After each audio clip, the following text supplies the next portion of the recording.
It was all good just a week ago, man. It was all good just a week ago. Ain't it crazy?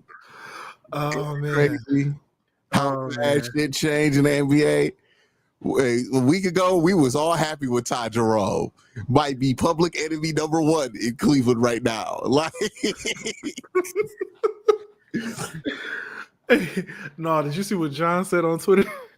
Who's John? Who's John Rivers? John Rivers. Is this the guy that Curtis keeps blaming the Cavs season on? Yes. No, we blaming John. I know who we blaming for this downfall. Okay. John Rivers. I am putting it out why there. Are we blaming this man? Him. Why are we blaming No, we blaming John Rivers for everything related to the sports teams that involve me. It all started with the Seahawks. He said, nah. It all started with them. Then he messed with the Browns. Now he's messing with the Cavs. What did he say? What happened? What happened? You don't. Come on, man. Come on, man. Come on, man. You really. What happened? I went from Gino to Sam. DK is gone. All of that. Hold on. Because you wore the hoodie. But yeah, that's on you, bro. No, that got nothing to do with John. That got nothing to do with John. Rivers your government name? Like, oh man. So like, what did John Rivers do to specifically curse the Cavs? Literally said that they were a 70-win team. That's when it all went downhill from there. They won 64 games. Like before that. Before even when he said that, I'm like, this ain't gonna end well. I'm telling you that right now. So because he expressed some optimism about the Cavs, we blaming this man for everything wrong this happened to absolutely. Got to find someone. This sounds personal, Curtis. I'm not gonna lie. This sounds personal, brother. Because it is. It is, man. Okay, there it is. All right, thank you. It is. Yeah, you're ruining these first I don't know who this John Rivers is, but I don't think it's John's fault. Wait. This same dude got beef with old boy on the Chiefs? Yes. Yes, we're talking about that one. Yes. He has beef with McCall Hardman. Oh, that's hilarious. And he also has beef with Myles Garrett. So he has beef with Miles. Why does he have beef with Miles? Because he wanted the Browns to trade him. Hey, no, you know what he said when they lost game 2?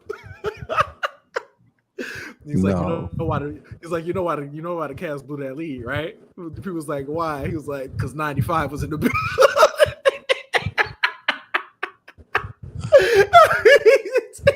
Hey Curtis, we gotta do it. You ain't got no Cavs hoodies, right?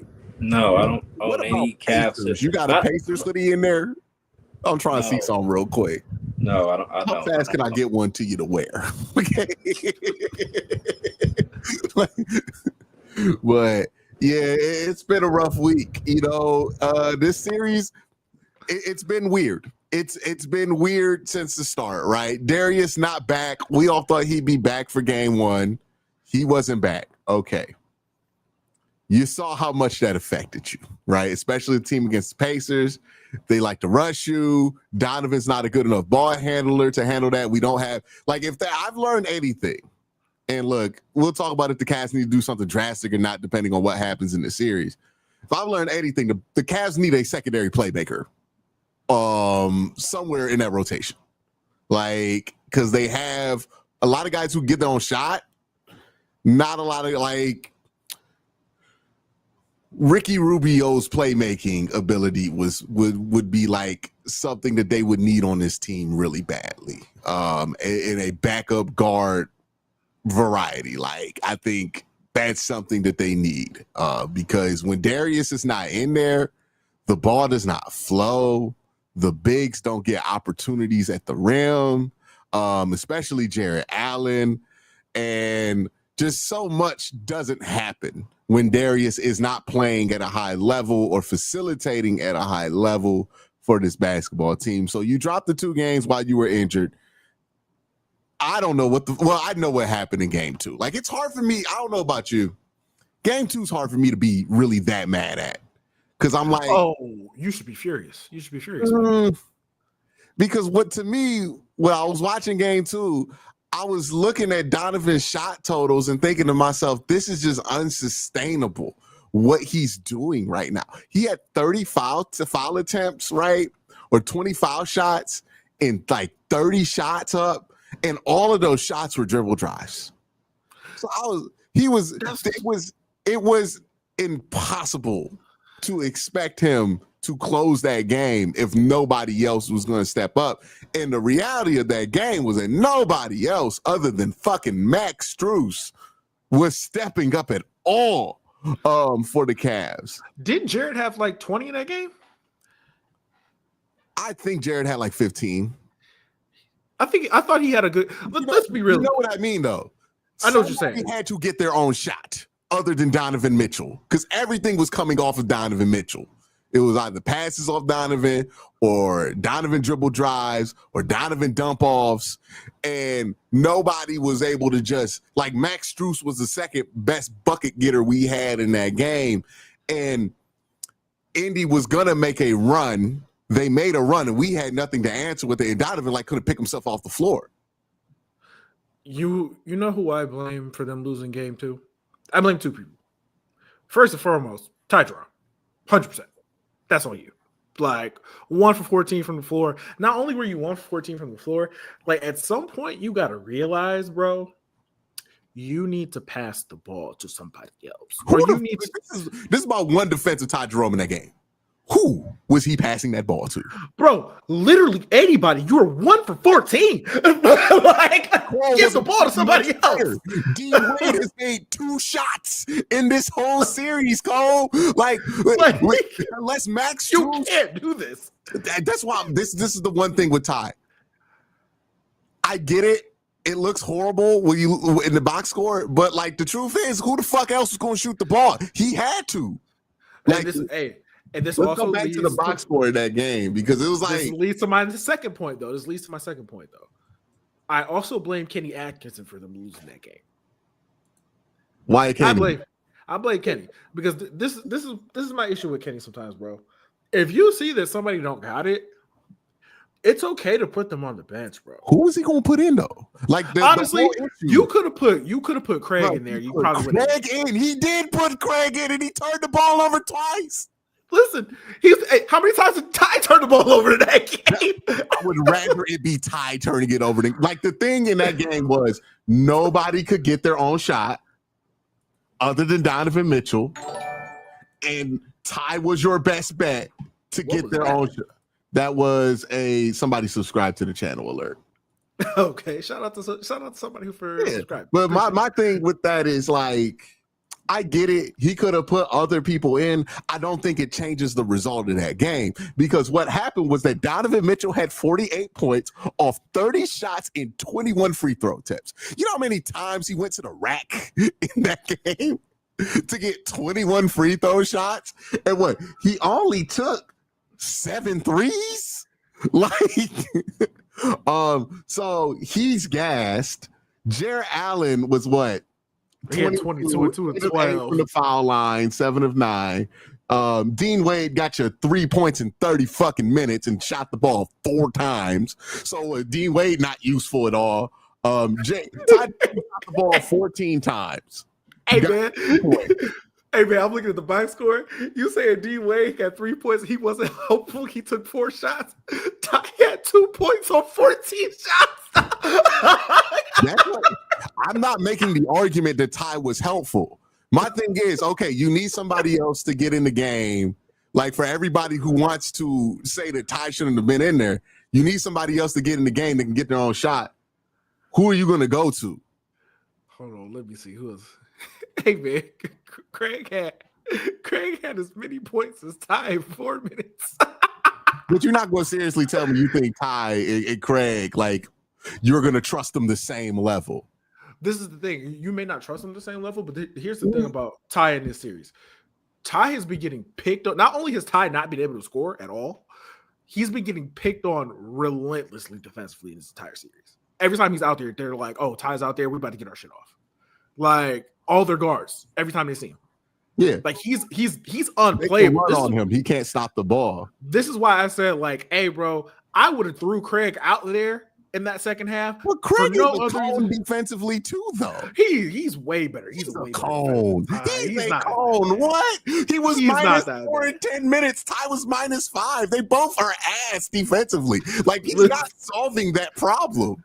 Listen, he's a way better athlete than Ty. You at least got to try it, bro. Yeah, but he's way less aware than Ty on defense. So, like, when the Pacers rotate the ball, like, you were gonna give up the same points playing Tai Jerome that you gave up playing Craig Porter Jr., except for now it looked like you panicking because you throw a Craig Porter Jr. out there 22 minutes in a playoff game. Like, there was no substitution to be made.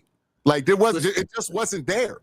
Listen, you gotta try something, bro. I would have gotta try something, bro. You got. What are you gonna try, Cole? The best is Craig Porter Jr. minutes. That's not a valid answer, dog. It is a valid answer when you're 1 for 14 from the field. He was terrible. Craig would have done if he shot the ball 14 times. I think he could have made one more shot. I'm not confident in that. Did we see Craig Porter Jr. try to finish the last game of the season? Y'all remember that one? Oh, let's pull it up. Let's pull up Craig Porter Jr. By the way, we're talking about a dude who averages 4 points a game. like, hey, that extra 2 points would have got you the win, though. They lost by 1. 4 points a game. Like, you're not going to trust him more than you trust your 6th man of the year candidate. Expecting Kenny Atkinson to trust Craig Porter Jr. more than you trust the dude that you have gotten to 6th man of the year to have a decent fourth quarter, which we've seen Ty suck for 3 quarters, play good in the fourth. That's really the only option you have. Like, I'm not going to sit here and play hindsight 2020 and be like, oh, Kenny should have obviously put Craig Porter Jr. By the time you're thinking about playing Craig Porter Jr. 20 minutes, dog, the game's fucking lost. Like, you're not winning a game in the playoffs where we're playing Craig Porter Jr. for 20 minutes. Listen, there's no world where you win that game. There's no shot you win that game. I think you can't say that because they lost the game by 1 point. Porter Jr. Cole, he was terrible. Ty was not horrible. Good. This is like when people were like, "Oh, we should have put Tristan Thompson in." There's no world where that's the right answer. Okay. There's no world. I'm not advocating for putting 38-year-old level is Tristan Thompson. Like, they're both garbage time minute guys. And let's be real, Cole, the garbage time plus minute has been ass on this team all year. He's not good. Craig Porter wasn't going to save you, dog. Like, it just wasn't going to happen. He wasn't getting buckets. If they shut down Tai Jerome, they were going to fucking turn around Craig Porter Jr. because Ty's better on offense than Craig. Like, it wasn't happening. Like, it wasn't going to happen with anybody other than Donovan Mitchell. And he just didn't have the juice to do it in the final 2 minutes. And that cost you the game. Like, if we argue about Craig Porter Jr. playing, the game's fucking lost. Right? That's my whole point. It's like with the Knicks series. The second we start talking about if Robin Lopez should play more, the series is done. Right? It's over. Right? There's no world where, like, that's the adjustment that's going to swing the series for you. You needed to get something out of Ty. And at the end of that game, maybe you could have put Max Strus in and had Max Strus take Ty shots. But at that point, Max Strus was pretty tired. He had played 39 minutes as well. Isaac Okoro not being helpful offensively, also another problem. You had nobody on the court with the handle. Like, and that's my thing. Who has a handle on this team other than Darius? The second best handle might be Craig, and that's the problem. Right? Hey, listen, you proving my point. At that point, you gotta at least try and see what's going on. This is the issue I have with not in a close game, Cole. Like, this wasn't a blowout. You were up. They were up by 20. They were up by 20. Craig Porter Jr. in when you're up by 20. This is the thing, though. They're up by 20, and Ty is clearly sucking ass, dog. Like, he's clearly, it's clearly not going to go. Even from that first half, you could tell, like, hey, bro, this shit's not going well. Yeah, and if they were healthy and they had their full complement, I would get it and be like, just give Tai Jerome 10 minutes tonight. I understand that argument. My thing is, who are you giving Ty's minutes to? Because you can't tell me Craig Porter Jr. giving those minutes to Craig Porter Jr. That's just he's worse than bad Ty Jerome, man. Like, it just is what it is. Man, Ty was so bad in that game. I could make the argument he can't be worse than that. Bro, I've seen Craig Porter be so much fucking worse than bad Ty Jerome, dude. Like, I don't think you understand how bad Craig Porter can be sometimes. Man, I don't think you understand how bad Ty was in that game, bro. Like, bad. Nobody's denying that. But Craig Porter Jr., awful, again, Cole, he's not the answer. He's not the answer. And I'm not even saying he's the long-term answer. I'm just like, hey, bro. He's not the answer to short-term or long-term. There was no world where we're like Craig Porter Jr. really saved the fucking season. I'm not asking him to save the season. I'm asking him who had 7 turnovers in a quarter against the third string of the Pacers at the end of the season. This dude was not going to be useful. Like, hey, man, Ty was so bad. I'm like, you know what, Craig Porter Jr. had a minus 22 the last time he played the Pacers, and he played Obi Toppin in the starting lineup. And he only played like 12 minutes, right? Like, Jarris Walker did this shit to him. If this is the guy that we got to put in over Ty, that's crazy. That's how bad Ty. That's how bad Ty was in that game. Where I'm just insane. Like, you know what? Let's see what Craig can do. I think we're at peak revisionist history if we're like, oh, Craig playing more minutes was like, that's the. I'm not gonna fire Kenny Atkinson or get mad at Kenny because he didn't put Craig in. I understand it. I saw Craig play against the Pacers. He's not fucking good. Not yet. Not even close there. Like, no Craig Porter Jr. minutes. The fact that you had to play him 4 minutes was too many. So I don't really know what else you do there. Like, I think it's frustrating for some fans to accept, but hey, you need Ty to be better. Like, this is the thing. He hasn't shown that he can be better in this series. He hasn't shown anything. Yeah, in this series, but like he almost won 6. You gotta ride with him. He's one of your main guys. You can't just bench him for Craig Porter Jr. down the stretch. That's crazy. Like, that's absolutely insane. That's crazy. I don't think it's crazy when I watch you go 1 for 14 in a playoff game. We were up by 20 and we lose. It's like benching your quarterback for Gardner Minshew. Just like benching Dak Prescott for Gardner Minshew because he's having a rough game. It's like, that's not what you do. That's not what you do. You just don't. You don't do that. Like, that's if you got to ride it out. You got to hope that he shows up in the fourth quarter. Right? I get it. He was having a atrocious game. He was -5 in a game that you were up by 20 in.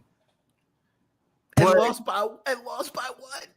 Hey, and he was one of the guys who didn't close out on the free throw line. But like, honestly, we could point out Tai Jerome. Some of this shit was like, hey, you got to get a rebound after they miss a free throw. Like, that's the thing to me.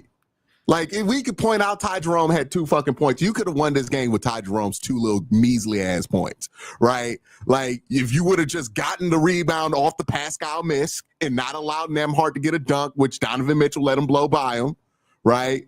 If you would have just gotten the rebound after the Tyrese Halliburton free throw miss, he doesn't get the shot at the end of the game. They have to foul you. You go up 4, you win the fucking game. If you just get the ball inbounded properly, which Tai Jerome was a part of, he didn't seal his man down when the ball came his way, but also Max Strus didn't make the right read off the cut. Like, these are the reasons the Cavs lost this game.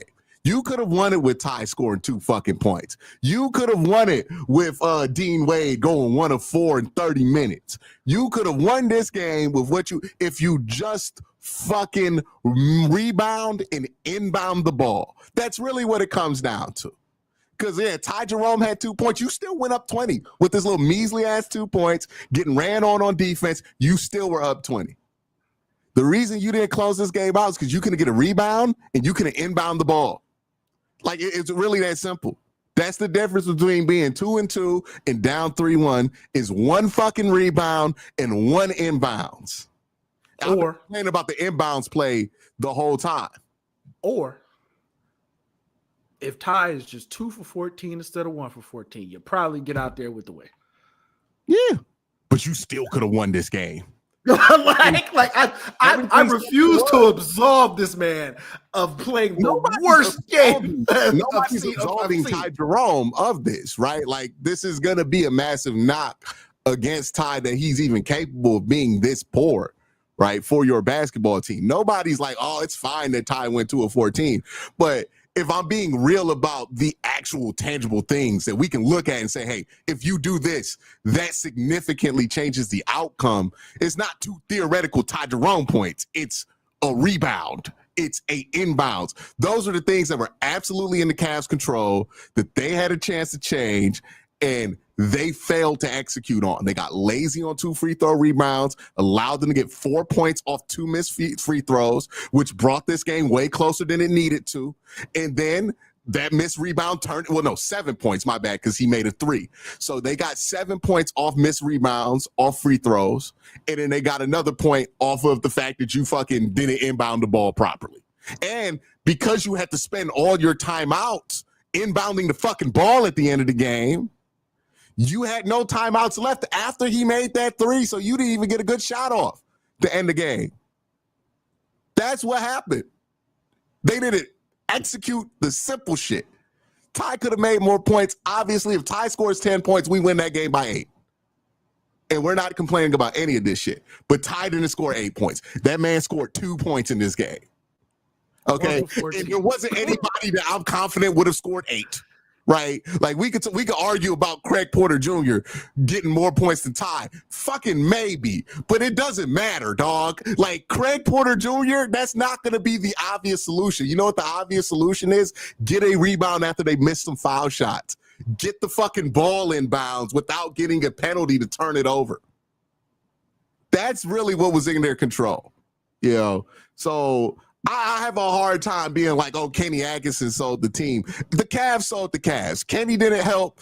Max Strus didn't help. Tai Jerome certainly didn't do a goddamn thing. Donovan Mitchell was too tired to do anything because he had to do everything for the fucking team the whole game. So that's the only person I have absolutely no smoke for. I mean, nobody's going to blame Donovan for any of this. He had 40 in back-to-back games. Yeah. Yeah, and then like 40, and then he put up 30 in game 1. So yeah, nobody's blaming Donovan for anything. Nobody is, and again, he's had to get it the hard way too, because it's not just like what he did in game 2. Remember, game 1, his shot was a drop, and he went straight to the cup, and he got exhausted. Right? Like, that's 2 games of 30 plus shot attempts, where like at least 20 of them are dribble drives, like hard dribble drives too. Like, so Donovan got gassed. I saw that coming, but it was like, man, you really need to execute stuff. The inbounds plays for the Cavs have been awful all year. And I've been wondering when it's going to bite us in the ass. Boy, I wish I was wrong about that. Because I've been bitching about it on the Cavs channel. Like, boy, our inbound stuff is dookie. Why is our inbound stuff so bad? I've been told to shut the fuck up about it. I'm like, all right, I hope I'm wrong. God damn it. Can we talk about that too? Can we talk about how, like, whenever you criticize the Cavs at all, people just tell you to shut up, even though you pointing out valid things?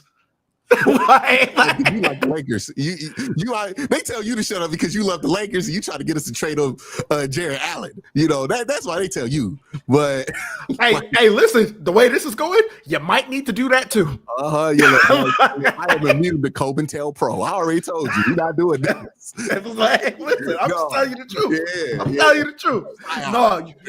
No, it's not even a psyop, you know, or they're making the psyop super easy for me. Because, like, did you see when what's his name? Mathurin pushed DeAndre Hunter? Well, you talking about game 4? Yeah, and he pushed DeAndre Hunter and then he got ejected. Well, you tried to punch him in the nuts? No, did you see the video that they posted where like everybody else on the Cavs like ran over there? And then you just see Garrett just like standing right here. Like everybody's over here and he just standing right there, just waiting for everything to get handled. Yeah. I was like, ooh, Nah, Jared's always done that. That's not new. I was like, the optics of that are not great. We got to stop doing this shit to Jared. We know he don't do this. He's not the only player in the NBA who does stuff like that. LaMelo Ball do that shit all the time. Like, I wouldn't want LaMelo on my team either. Kobe done that before, where he's not getting in the middle of a fight, he walks away from it. Like, this is not unusual. It's just Jared Allen, so people make a big deal. That's not a real thing you could be mad about Jared for. He's not confrontational. Even when he fought somebody, he went straight to the bench after he did it. Like, that's not how he gets down. Like, I don't need to draw more into that. He's not the only player who does that. Hey, no, what did somebody say on Twitter? Somebody was like, hey, man, I ain't gonna lie. My starting center can't know the names of of 155 Pokemon. That's crazy.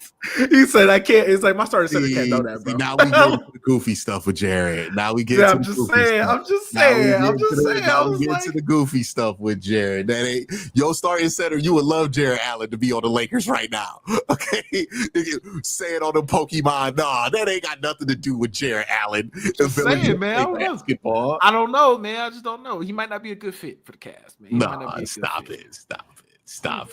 But yeah, what happened game 2 to me was like, we needed Donovan to give us that extra 2, and he ain't have it, and nobody had a minute that they could give us to do something. Nobody could make the play, and the Pacers made every fucking play that was presented to them. And that's why they look like the better team. They've seized opportunity. We've not. And that's just kind of where we are with the Cavs right now. Like, again, when we arguing about if Craig Porter Jr. could swing the game, there is a bigger problem at foot. Okay? There is a bigger problem at foot because it's not supposed to ever come down to Craig Porter Jr. on this basketball team. We did not walk into the playoffs saying to ourselves, man, Craig's going to get us a game. No, we had to play Javonte Green in this bitch. And I'm not going to lie, Javonte gave you good minutes. Like, it was what it was. Outside of Donovan and Jarrett, 1 of 4 from Dean Wade, 1 of 14 from Tai Jerome. I think Max got you 8 of 18. He cooled off significantly in the second half. And then with Sam Merrill, 5 of 10. I don't think any of those attempts were in the fourth quarter. Like, let me look at the Cavs play-by-play stats, see what they shot in the fourth. Man, the fact that Sam's been so much better than Ty in this series is so crazy to me. Max has really been the guy we've been leaning on, and that terrifies me because it shouldn't be Max, right? Like, Ty should be more effective. Ty has lost so much money in this series, bro. If we want Ty back, we can get Ty back. Yeah, we made 3 shots in the fourth quarter, and I believe one of them was Donovan. I think another one was a Max Strus 3. Yeah, Donovan and Max Strus were the only 2 players who made shots in the fourth quarter for the Cavs. Jesus Christ. And there lies the fucking problem. I want to stay on Ty Jerome, bro, because even in that first game, Ty only shot twice in the fourth, to be fair. At least he got the fucking message. Stop. Yeah, like he stopped for a while. Like, this is why I'm like, I can't blame that on Ty. I'm still blaming it on Ty because why the fuck are you going 1 for 14 from the field? Hey, man. What the fuck are you doing? We know he's streaky. Ain't nobody got goddamn streaky. 1 for 14? We gonna act like we ain't never seen something like that before. Hey, I guarantee you Karras would have made 2 shots. I guarantee 0 for 15. You ain't never seen that man go 0 for 15. Karras is going for a lot, man. Like, he ain't never going 1 for 14. He ain't never going 1 for 14 in the game that you watched. Yeah, it's just Max went 2 of 6, 2 of 7. Sam missed a wide open corner 3 in the fourth. Isaac didn't shoot the ball. You know Isaac ain't shoot the fucking ball. Jared Allen didn't get a shot attempt? Jared Allen got 1 dunk. One attempt, made 1. No, couldn't get Jared another attempt or 2? at the Darius rim. is not in the game to get Jared another fucking attempt. This is my other issue with Ty, bro. Like, this is my issue with Ty, bro. And this entire series, every time I watch him play, I'm like, hey, bro, you are taking the absolute worst shots I've ever seen in my that first game, especially when he was 8 for 20. I'm just like, hey, bro, there's not a real situation where you need to be taking 20 shots unless you are just like on fire. The thing with Ty, though, has not been that he's got great shot selections, that should be dropping sometimes. It's like, yeah, and when it's dropping, like, cool. That's kind of the gamble that you take with Ty. Like, Ty's not going to be one of these dudes who's going to hunt around, take some good shots, and make a bunch of good shots. Like, that's what Max Strus for. And even Max takes some crazy shots even now and then. But it's like, I think Ty went out in the fourth quarter. They tried to make Max Strus more of a facilitator to try to get Jared the ball. It didn't work. Like, they just didn't have the pieces to adjust because the piece they needed was Darius. Like, all of this shit points back to they really fucking need Darius. Like, and Darius wasn't there. Donovan tries to facilitate, but he's nowhere near the facilitator that Darius or even Evan is. Like, your best facilitators on this team are Evan and Darius. Those guys aren't out there. So now you're down to like Max Strus and Donovan Mitchell trying to facilitate the offense. And maybe that could work for a game or two. But it clearly wasn't working against the Pacers, who were ready for it. And you lost. You know? This goes back to what I'm saying. We need to get a handle on this team and a playmaker on this team. Like, somebody with a handle and somebody who could play make was sorely missed because it shouldn't be up to Tai Jerome to be playmaking. He's not a playmaker. That's not what Tai Jerome does. Tai Jerome makes tough shots. That's what he's wowed us with all season is, man, that's a crazy shot. Tai be making that shit, though, right? That's what Ty's there to do. When Ty's playing point guard, Ty's going to take a ton of crazy shots because he think he can make all of them fucking things. That's why he on the team. You needed somebody to get in there who could dribble, facilitate, and you just didn't have that guy on that roster to back up Darius. Like, you don't have an actual true backup point guard on this team. That's probably something that needs to get rectified in the offseason. Mm-hmm. Yeah, you need, and it's probably going to cost you Tai Jerome. honestly, is it even costing you after what he's done in this series? I don't want to throw out everything he's done because of this one series, but yeah, it makes it a lot easier, though. I'm not gonna lie to you, but yeah, I think you need that extra true backup point guard for this team. I think that's a big piece that I don't think anybody was really talking about. I heard backup big coming into the playoffs. I've heard the Cavs need to get, longer, stronger, all this stuff. I don't think anybody was saying, hey, they need another backup point guard because we thought we'd be fine with the rotations we had. But boy, Darius missed a couple weeks and you play against a team that can really press you like the Pacers. Now all of a sudden you're like, God damn, we need another backup point guard. And you don't got it. Ty has cost himself so much money in this series. Yeah. Bro. Donovan Mitchell cannot be your best handle against the Pacers. He cannot. Like, that cannot happen. And that's what happened in the first two games. Now, game 4, they look like ass. Like, pick a guy. Who you want to play for that game? Everybody. That was one of the most pathetic efforts I've ever seen a Cavs team put up in the playoffs. Like, I don't think I'm like, what was maybe the last LeBron series against Boston? Was that worse? You're talking about that first day? The first day in Cleveland? Yes. I mean, obviously not what he did against Boston in 2019, 2018. I was about to say, that was incredible. I was like, I want to make sure we talk about the same thing. I was like, I forgot that he left out on Boston series both times. But yeah, we're talking about the one where he threw off the jersey. when he had a triple double. Again, he brought, right? But nobody else showed up in that series to help him out, which is what led him to leave it, right? Goodness. Yeah, that was when we talk about some of the worst performances I've seen from a team just in general in a must-win game. Yeah. I knew that Donovan was going to give you a bad game eventually because he had been too hot for too long. he was minus 35 in this game. They was down 40, bro. Like you ain't got to look at the stats. They was down 40 in the game, in a must-win game. Like that says everything right there. Isaac Okoro outscored Isaac Okoro and Jalen Tyson. They both outscored Tai Jerome in less minutes. I'm sure they did because Ty's been playing like shit this entire series. Yeah. Hey, if there's anybody who's been exposed in the series, those Pacers guards was just like, hey, bro, you are not like that. Sorry. Tai Jerome has been Tyler Hero'd. Like you are not like that, brother. I'm sorry to inform you. What we did to Tyler Hero is what they're doing to Tai Jerome right now. Bro, TJ McConnell is putting you on the Summer Jam screen. That's how bad it is. Yeah, it's bad. It's not good. TJ McConnell.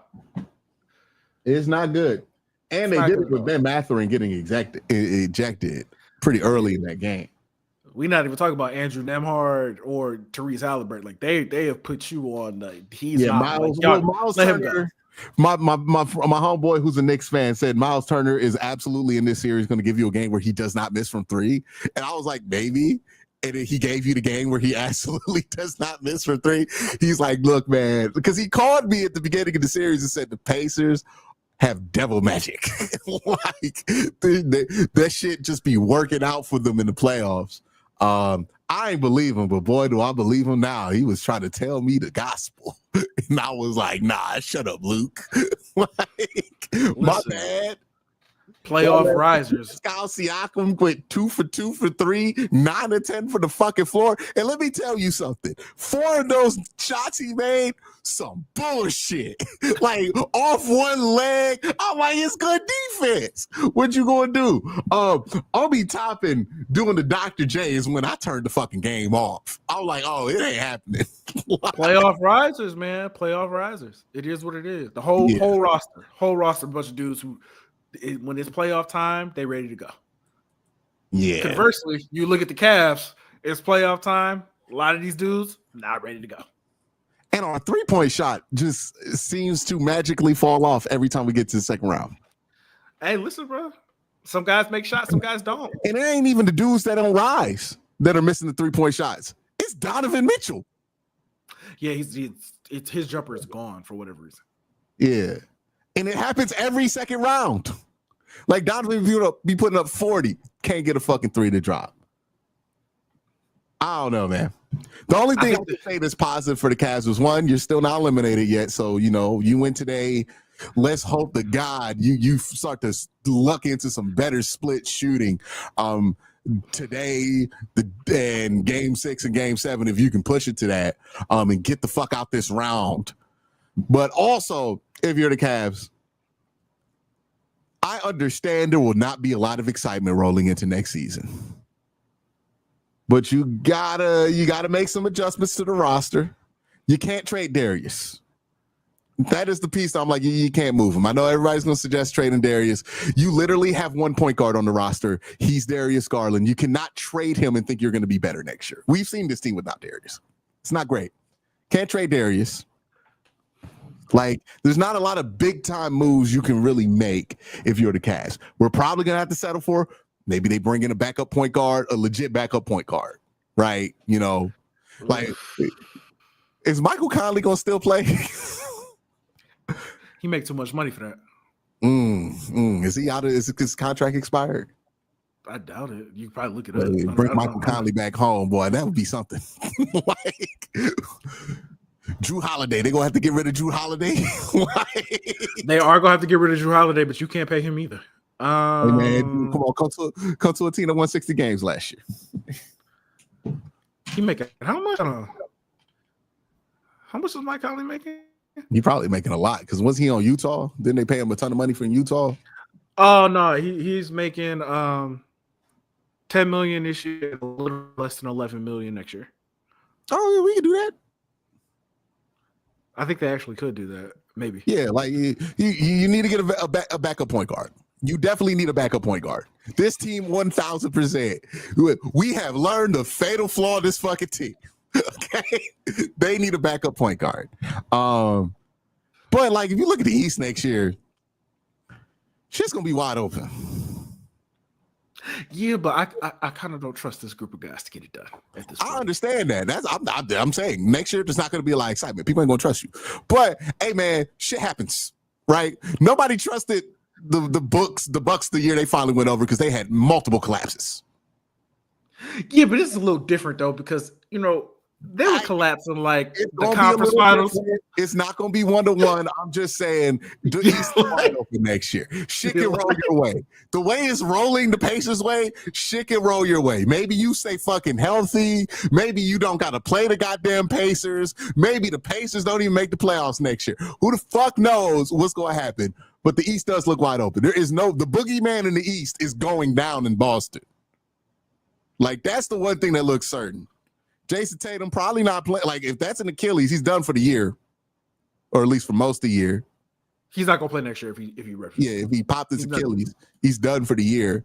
And like that's a different Boston team, So that's the only thing I can say is like, hey, East is open. Maybe you get another leap from Evan Mobley, and this shit look different because that is the one thing I cannot underestimate is like how much better Evan Mobley can get over a year. And how much that just changes how you view it. Because right now, this is the Cavs with Donovan Mitchell as the best player. We don't trust that team anymore. I understand why people feel that way about them. But if you get to the Cavs where Evan Mobley is your best player and the East is wide open, you got to make sure you keep a team good enough that, like, if you're within striking distance, you could do something with. And, try not to overreact too much to what happened here. Like, you got to react. You got to do something. Obviously, this roster has holes that we did not anticipate coming into the playoffs. But, you have an opportunity to figure it out because the East is going to be open next year.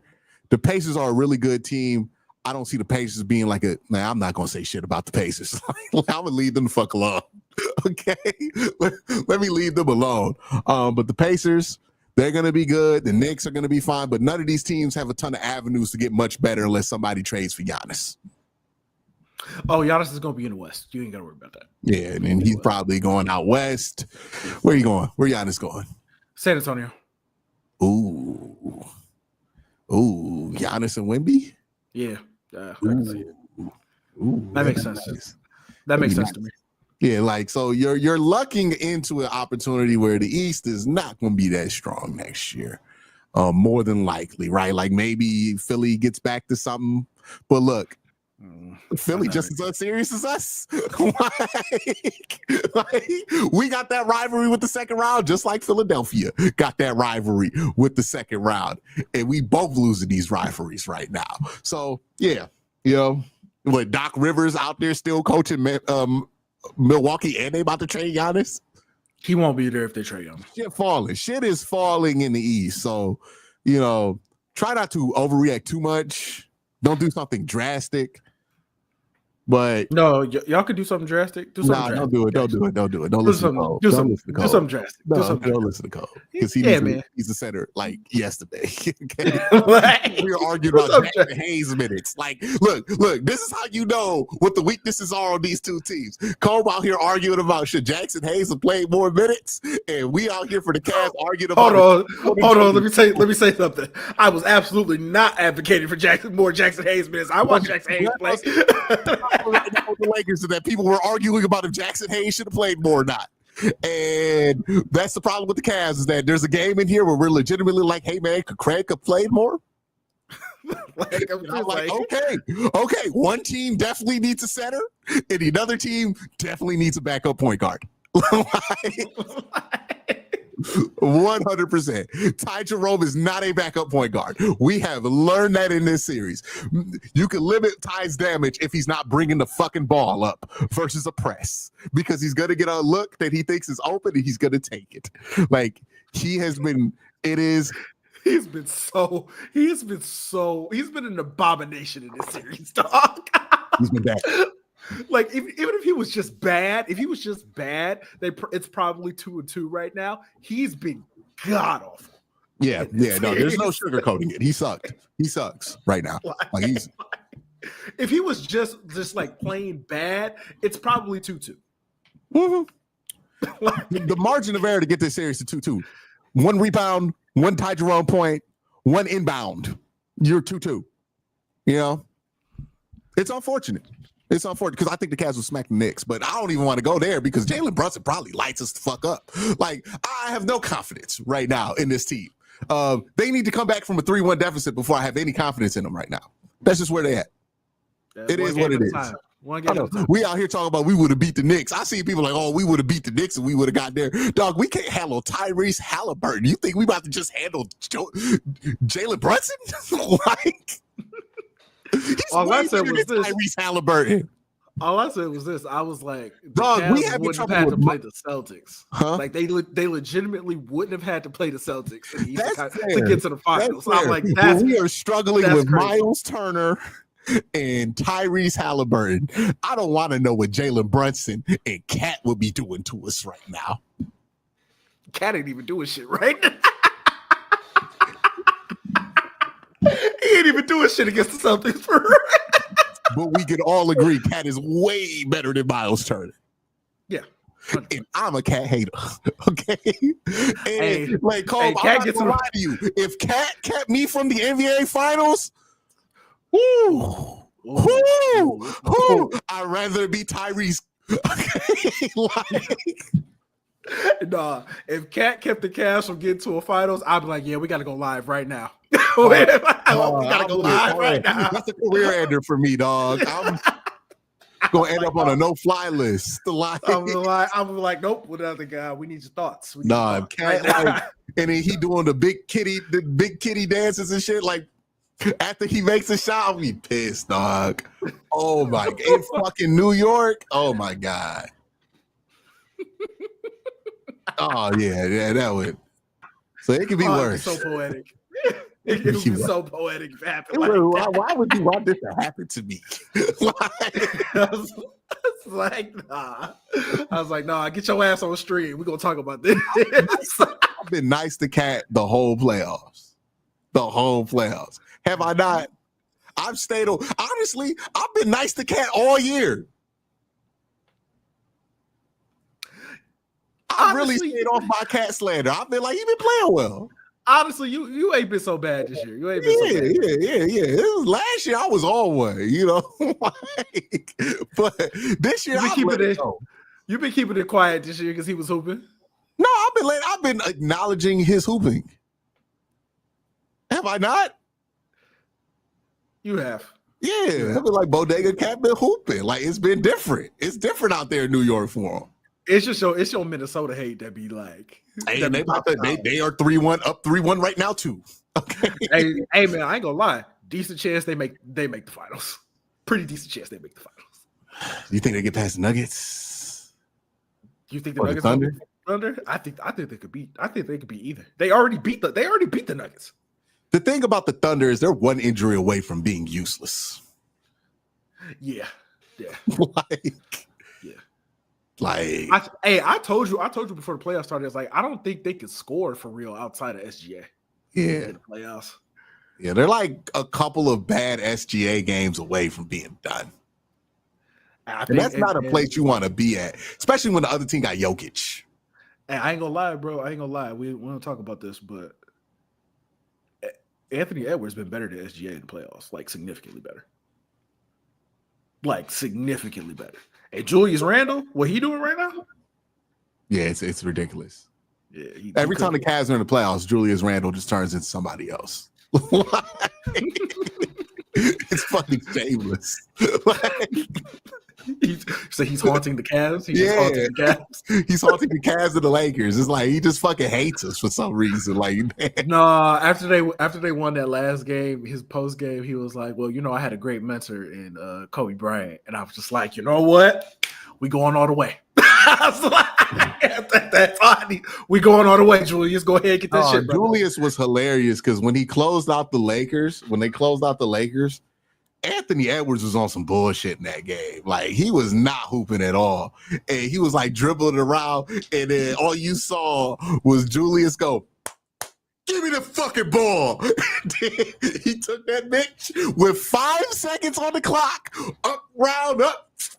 There it is. And then he got the ball for the rest of the game in the fourth quarter. And I was like, oh, Julius was not about to have this. He seen too much. He like, I'm not about to let this young fella fuck this up. Give me that goddamn ball. Let me show you what to do. Julius is fully in his old man bag game, and I love it. And no, that series against the Lakers meant so much to Julius. I was just like, you know what? That's fair. That's fair. Yeah. He was not fucking around with Ant-Man on that one. He was like, this means something to me. Yeah. This means something to me personally. You're like, okay. Just like, all right, fuck it. Let's see what he got. Because I ain't got shit right now. He's like, I'm gonna put it. He's like, Bron, the reason I'm not here anymore. Oh yeah. Yeah. Oh yeah. It's that time. And let's be real about the version of LeBron that we're seeing. This is not the LeBron that we used to see it. This is Wizards Bron. It's that time. He is firmly in his Wizards era because everybody who got dominated by him is like, oh, it's my time to get this mother. You ever hear Jalen Rose talk about when he played against Mike on the Wizards? Yeah. He was like, oh yeah, I was gonna dunk on Mike. I came into that game determined. And you watch these guys go up against LeBron and they are getting their money back. Yeah. It's 20 years of get back right now. Let DeMar DeRozan get on a good team in the West anytime soon because he has some shit to get off on LeBron James. Full-time power forward, LeBron. Oh, yeah, bring him up. No, bring him up. ISO. Yeah, LeBron. Like, yeah, it's time, brother. It's time, Ron. my back hurt, LeBron. Should have just went bald, Bron. Yes. It is over. Like, you can. This is crazy to say it. I don't think you can win a championship if LeBron's your second best player anymore. Like, I don't know. Nah, you can't. He will give you games where he looks like LeBron. He just can't give you that for like the 20 games in a row that he needs to win a championship.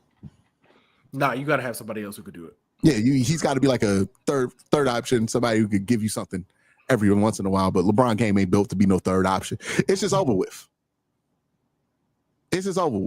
Right? Like, LeBron, his game is going to be useful when he could be a primary ball handler and he can facilitate and still score at a high level. He ain't like that no more.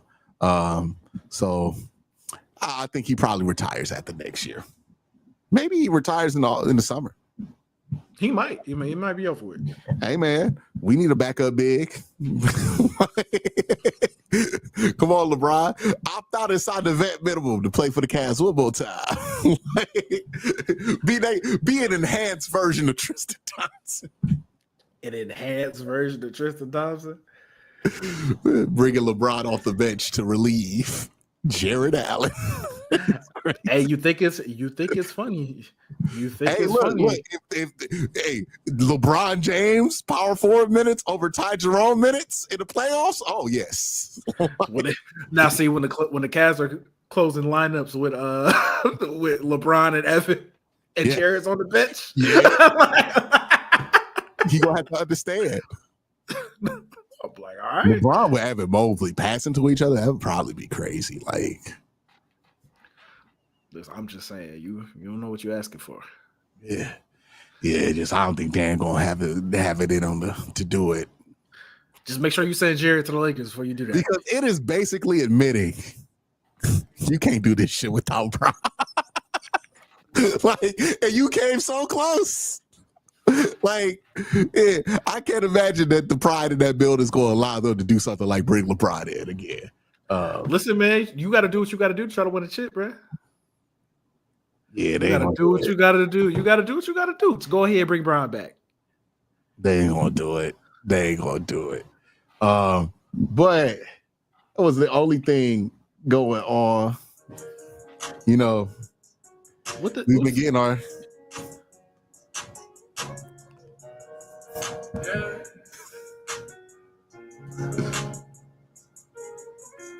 They told me bust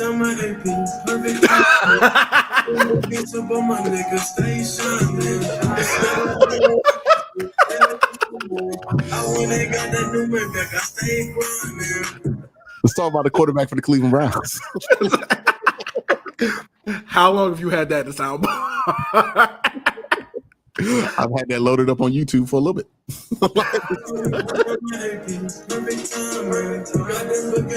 Hey, man. Hey. Hey, man. Oh, I can't believe Curtis missed that, bro. Hey, man. Hey. He had that whole family listening to his music that whole first round of the draft. Hey. Play my shit one more time.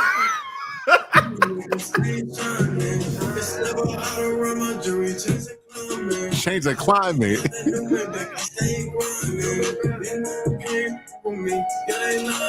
Why is it edited on his official page? No idea.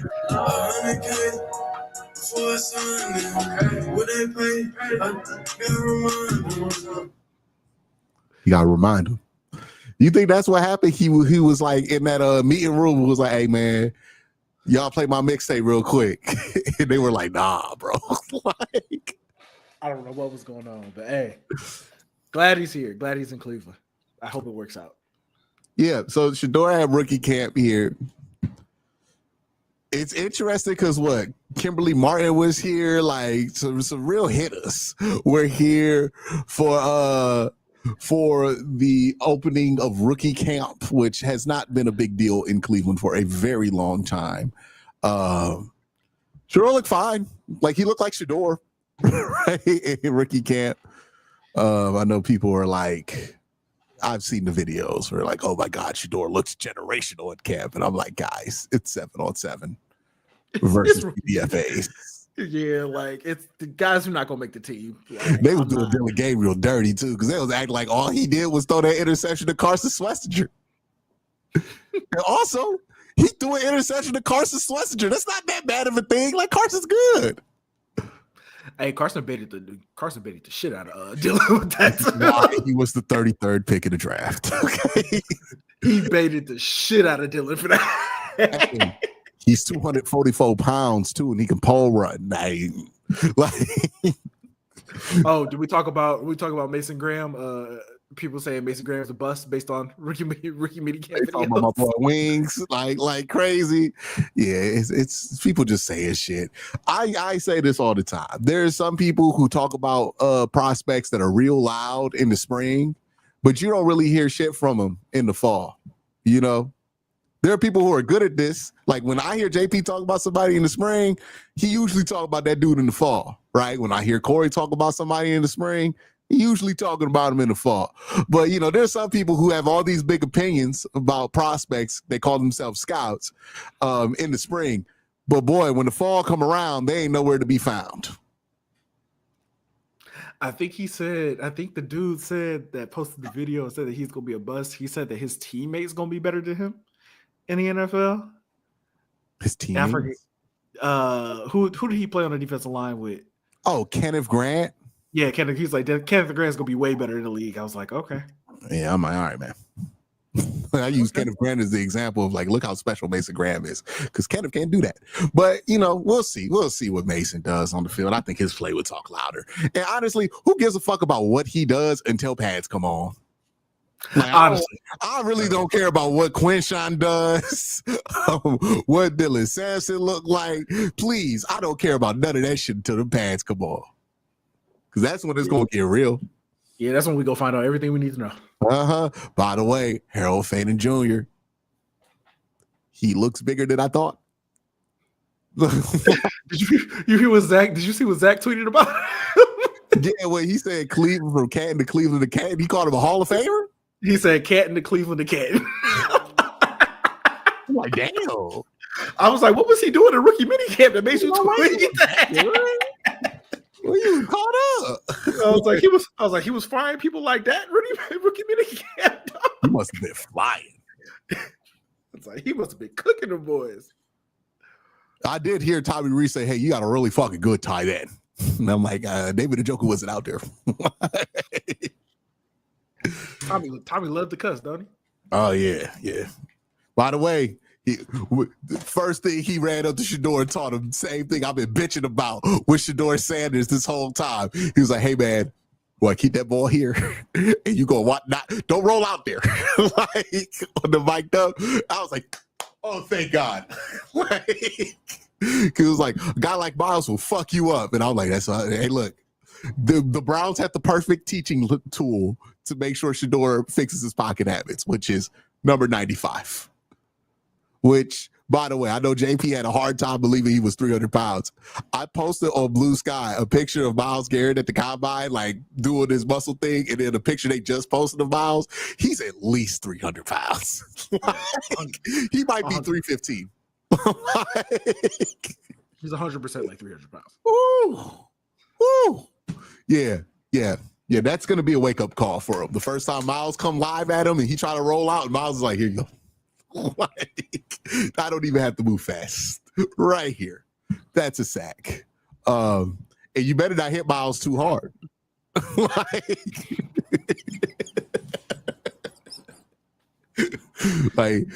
you better be careful when Myles hits you.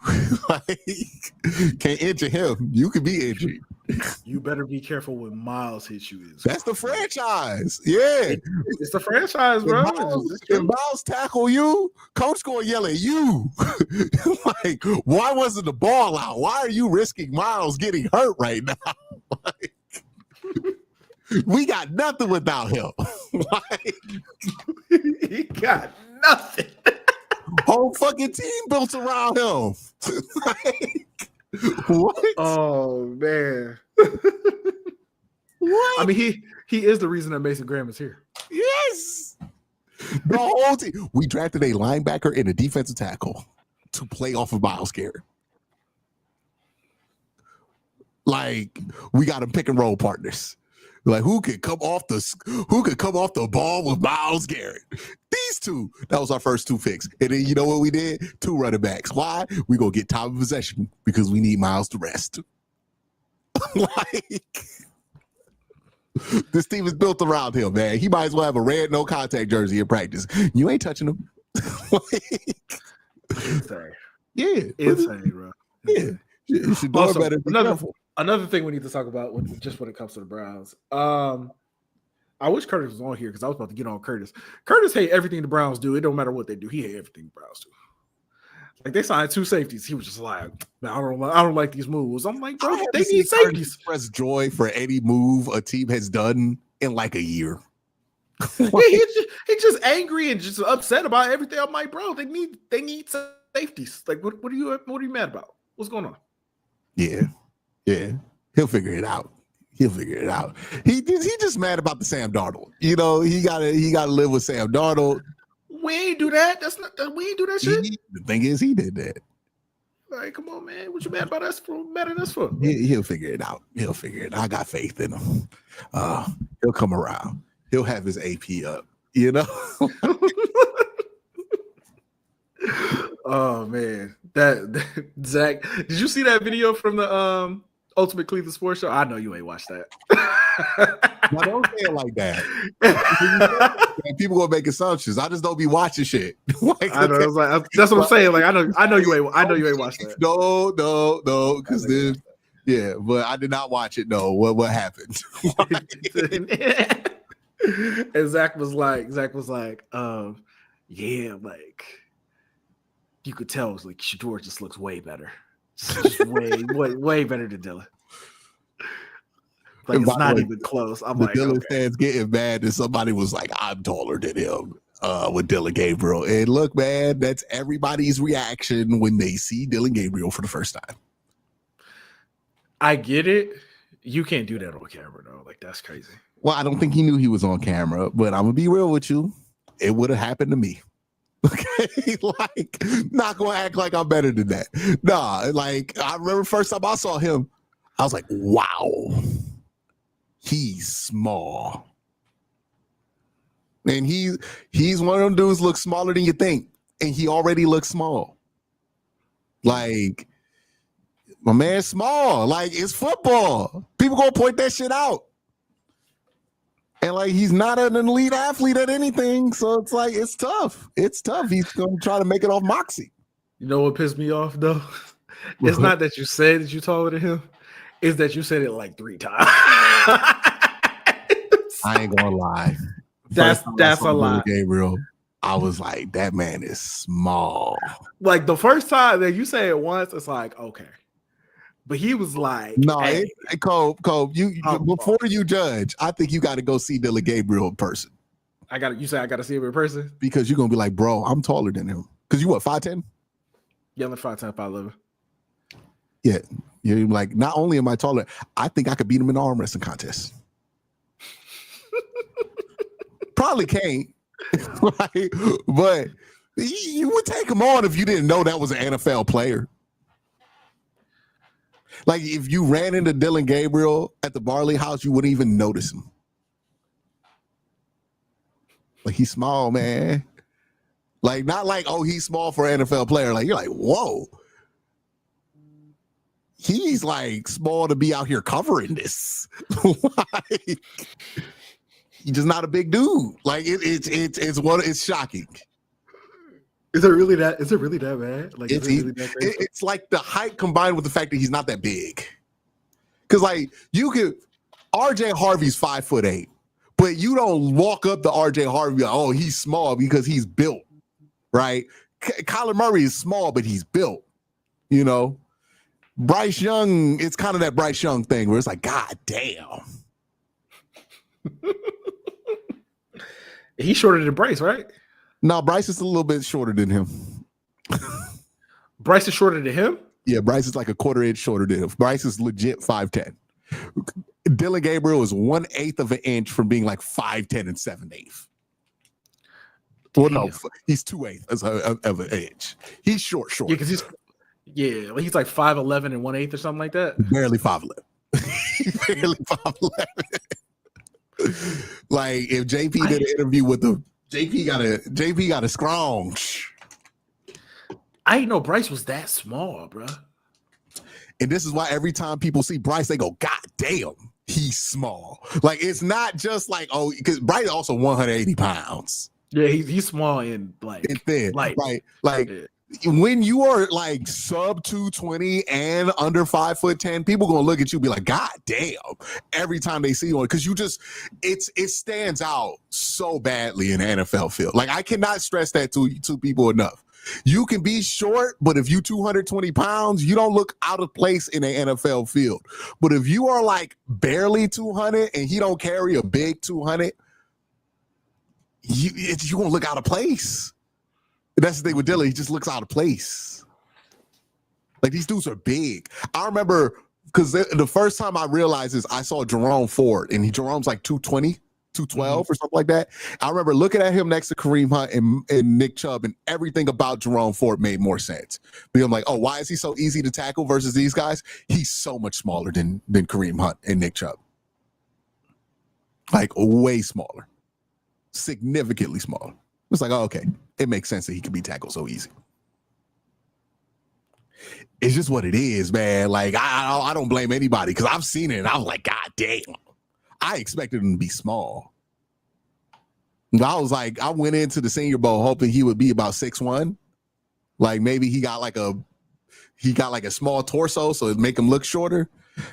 Nah, my man's short. And I say this as a short person myself, okay, who would likely have very short kids, okay? Ain't nothing wrong with it, but the brother is short. And people try to tell me in these comments, like, that's not going to matter. It's crazy. Oh, no, it absolutely matters. Like, you know how hard it is to throw over? Like, people are like, well, you could throw over guys at 5'11". Like, you can if you're like 8 feet away from them in the pocket. But, like, the second you try to step up, you're cooked. Yeah, and if you watch him play, like if you watch any of his film, and his arms are short. Like college, he has short arms too. Whenever there's pressure like in his face, he's done. He's done. He can't do it. Like, he can't do it because he can't step up. He has no answer. Yeah. With Shador, longer arms, 6'1"-ish, almost 6'2". There's hope there's an answer there for him. And yeah, it doesn't surprise me. He looks better. He's better than Dylan Gabriel. That's not why he was a 5th-round pick. I think the big question for Shedeur is whatever was the holdup for the Cleveland Browns and why they didn't want to take him before Dylan. Do they feel better about that before they go into training camp? If they do, and it's obvious they do, then we're going to see Shedeur shoot up these. Well, we're going to see Shedeur maybe not shoot up the depth chart. Maybe they protect him a little bit, but you're going to see him get a lot of individual coaching attention. Mm-hmm.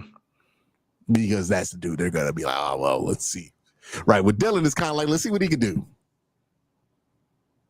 There ain't no coaching him up. But, yeah, Rookie Cat was interested.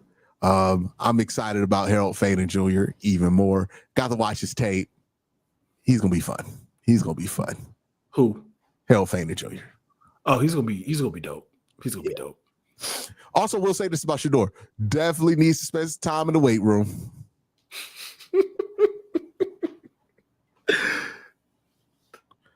Definitely needs to spend some some squats, some benches, some. Well, no, his legs are fine, but he need to build some body armor. Okay, like the way he play, he gonna have to be 225. How much does he weigh? 212. Oh, okay, yeah. And he played at Colorado last year, like 187. Rumored. So yeah, he need his grown man weight to kick in a little bit because he a little thin, right? Like, and until then, he got to play with a flak jacket. Yeah, he's not very large either, right? But his legs are strong, so like I think that'll help him stand in the pocket and make some throws. Yeah, he needs to, really the shoulder shit, right? The shoulder. And then honestly, just eat some hamburgers. I don't need you to be lean. You say eat some hamburgers. Yeah, brother. Hey, look. If you want to gain 10 pounds, Cleveland is the place to be, buddy. We got stuff for that. Okay. We need to introduce Shedeur to a wing special and a Polish boy. He'll be there. He'll be there by July. Okay. He might have to work off some weight. Okay. I'd have gained 10 pounds in Cleveland very quickly. Okay. The food options are there. Am I lying?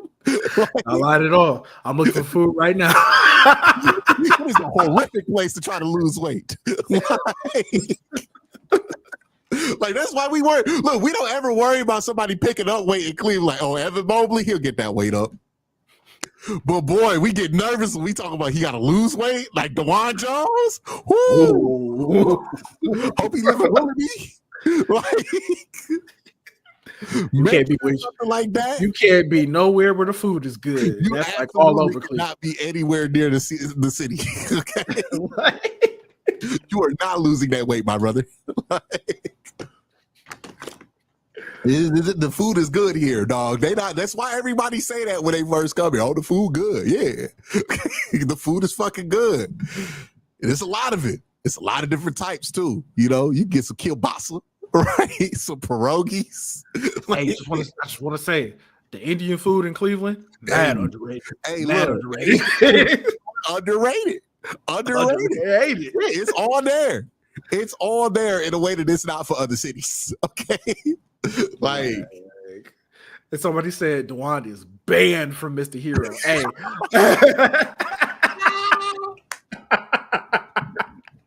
hey, my cousins from Georgia, whenever they come up here, first place they go, Mr. Hero.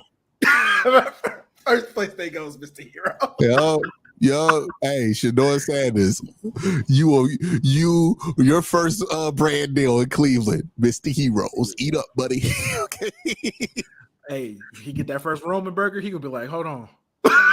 Hey, look. We just talked about Myles Garrett. Myles was a big 275 when he came in. You looked at Myles lately? Okay, we don't ever have to worry about nobody picking up weight in Cleveland. That'll happen. Evan Mobley getting bigger every day. Like, that'll happen. You pick up the weight. It's losing it in Cleveland. That is the problem. We got a bit of a New Orleans situation here, man. If Zion were out here, he'd be on Lee Road and Sharks getting fucking Polish boys, and we'd be like, he's cooked. That's why I understand people be like, "Hey, the cash and trade design." I'm like, "That's a terrible idea. Son, That's a horrible idea." we got seafood here and shit. Like, no, that's crazy. Like, and the thing is, people don't talk about it. You gonna be like, "Oh, Cleveland food, it ain't that crazy." Zion gonna come in here. Hey, what happened to Sean Kemp when he came here?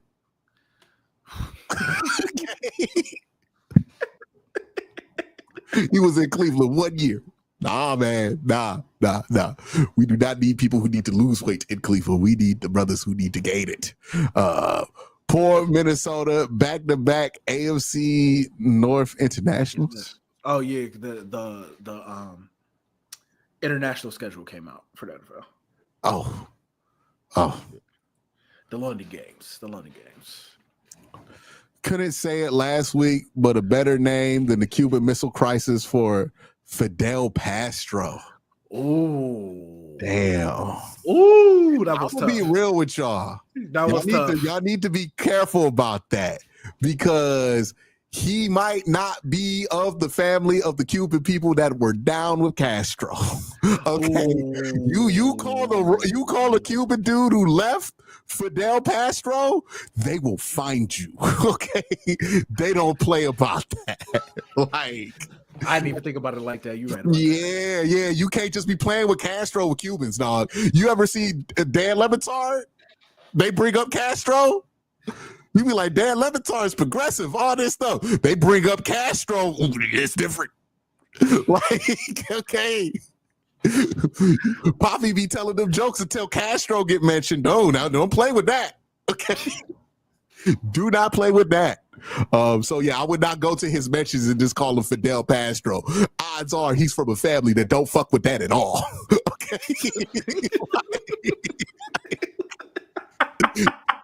I would be real with you. He said, don't fuck with that at all. The Cubans in America are in America because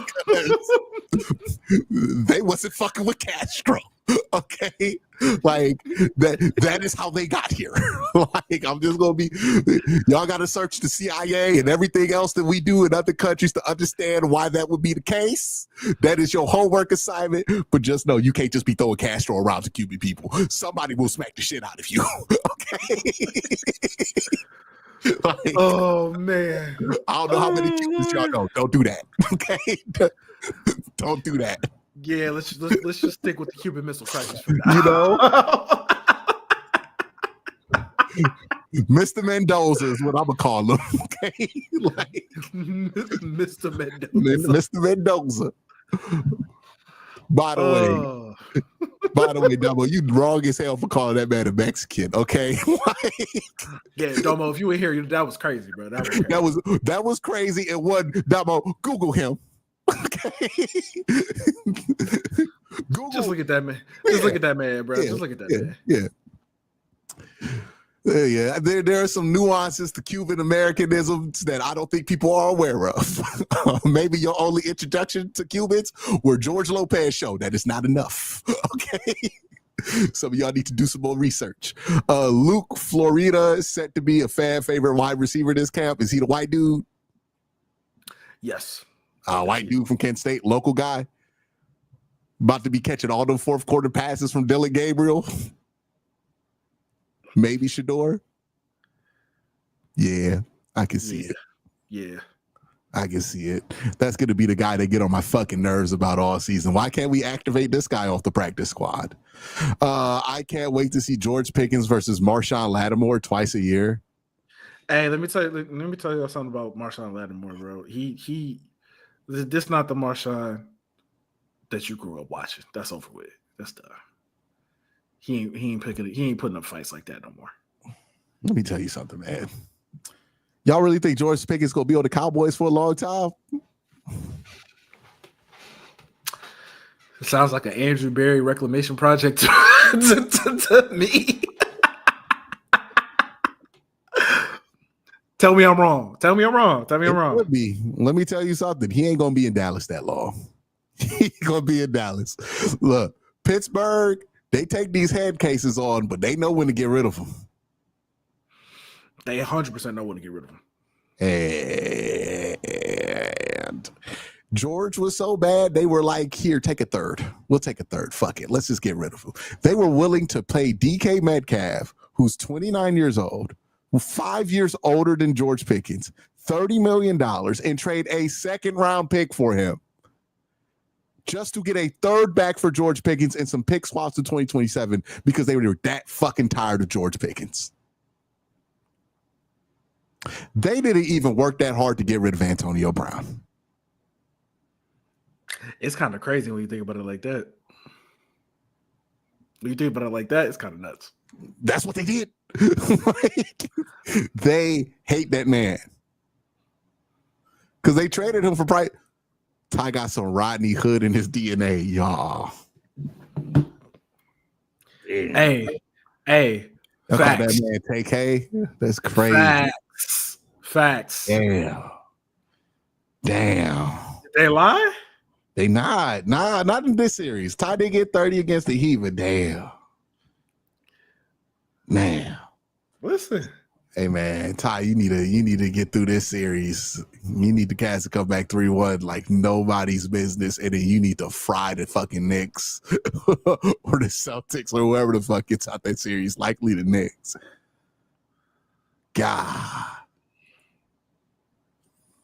Y'all should post audio. Yeah, we need somebody to do it because we both don't got time in our schedule. It's supposed to be Curtis that does it. Another thing for us to yell at Curtis about. God damn it, Curtis.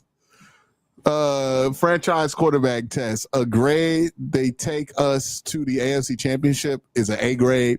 B grade, they play us into the playoff contention. If they show us some flashes, they aren't consistent, might draft the QB or lower. Let me tell you something. If there is a can't miss quarterback prospect or one or two in next year's draft, and the Browns have a pick to get that player, it don't matter what Shador look like. It don't matter what Dylan Gabriel look like. It don't matter what Kenny Pickett look like. The Browns will be drafting that quarterback. Yeah. I mean, we'll see.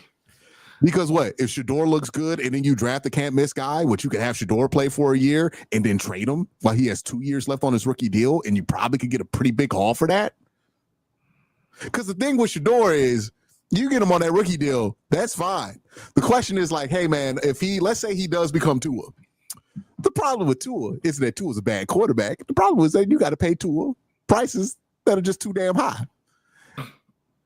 And that's the thing with Shador. I'm like, hey man, I don't know if you want to get to a point where you pay him. Yeah. Nah. But I think there's something there. We'll see. And what did Ty go off for 40 today? Yeah. Like, what if Ty saves the Cavs in like the next 3 games? Good for him. Oh, we just got the word. Donovan. No, Tatum ruptured his Achilles. That's horrific. That's terrible, man. Yeah, he was really putting it together too. I'm not gonna lie. Like, I hate when people cheer for injuries, and as somebody who probably hates the Celtics more than anybody else, like that sucks. That sucks for Jason. Nah, there's nothing fun about that.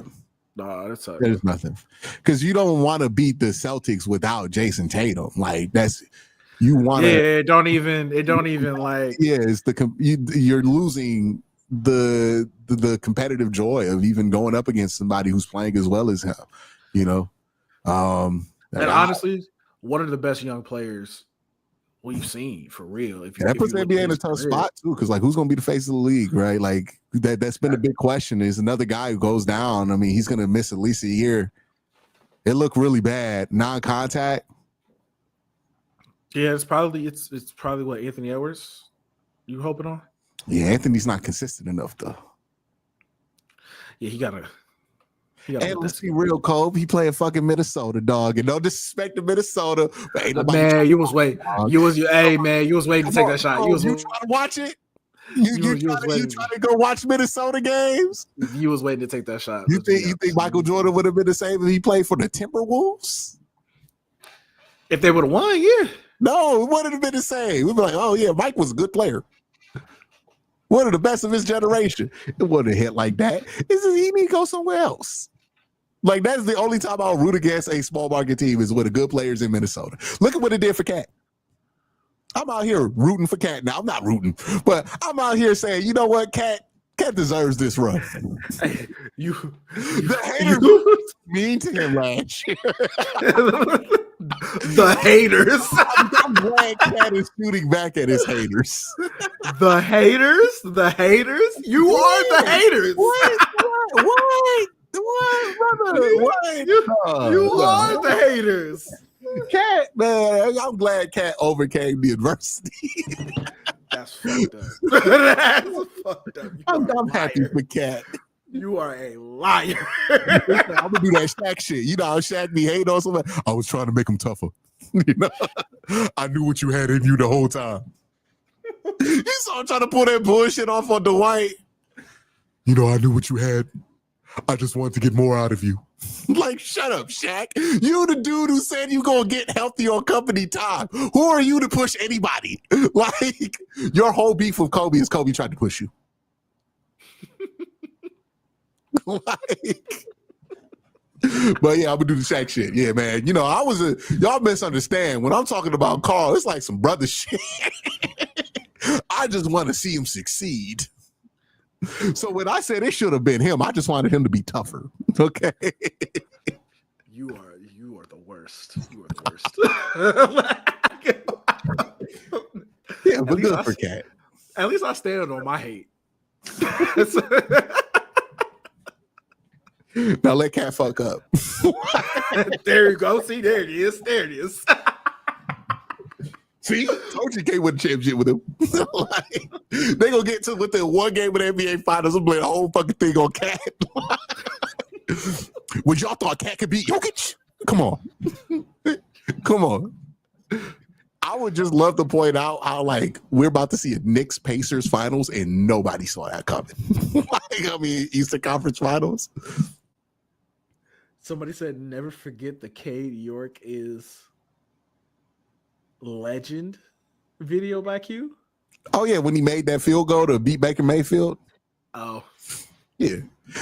Please stop taking shit out of context. Like, I remember this stuff too. Like, You was wilder. Like Cade York, no matter what he do, he won this game. And look, I wasn't trying to lose that game to Baker Mayfield his first game back. Were you? No, nobody was. Let's be honest. Yeah, I'm forever grateful for that field goal. But that didn't mean he needed to stay kicking for my team. Like, you imagine dealing with this shit and if Baker would have beat you? Man. Yeah. Never would have heard that of it. Never would have heard that. Legend for that. Legend. Okay. Worth the 4th round pick. What kick? Just for the moment. Just for the moment. We would still be having a hard time living that down. Yeah. And that extended the opener losing streak. Oh, that would have been awful. Like Baker winning the opener before us. Oh God. Yeah, no. Yeah. Shout out Cade, man. Yeah, shout out Cade. Hey, look, Cade, I see you. I'll get you a drink.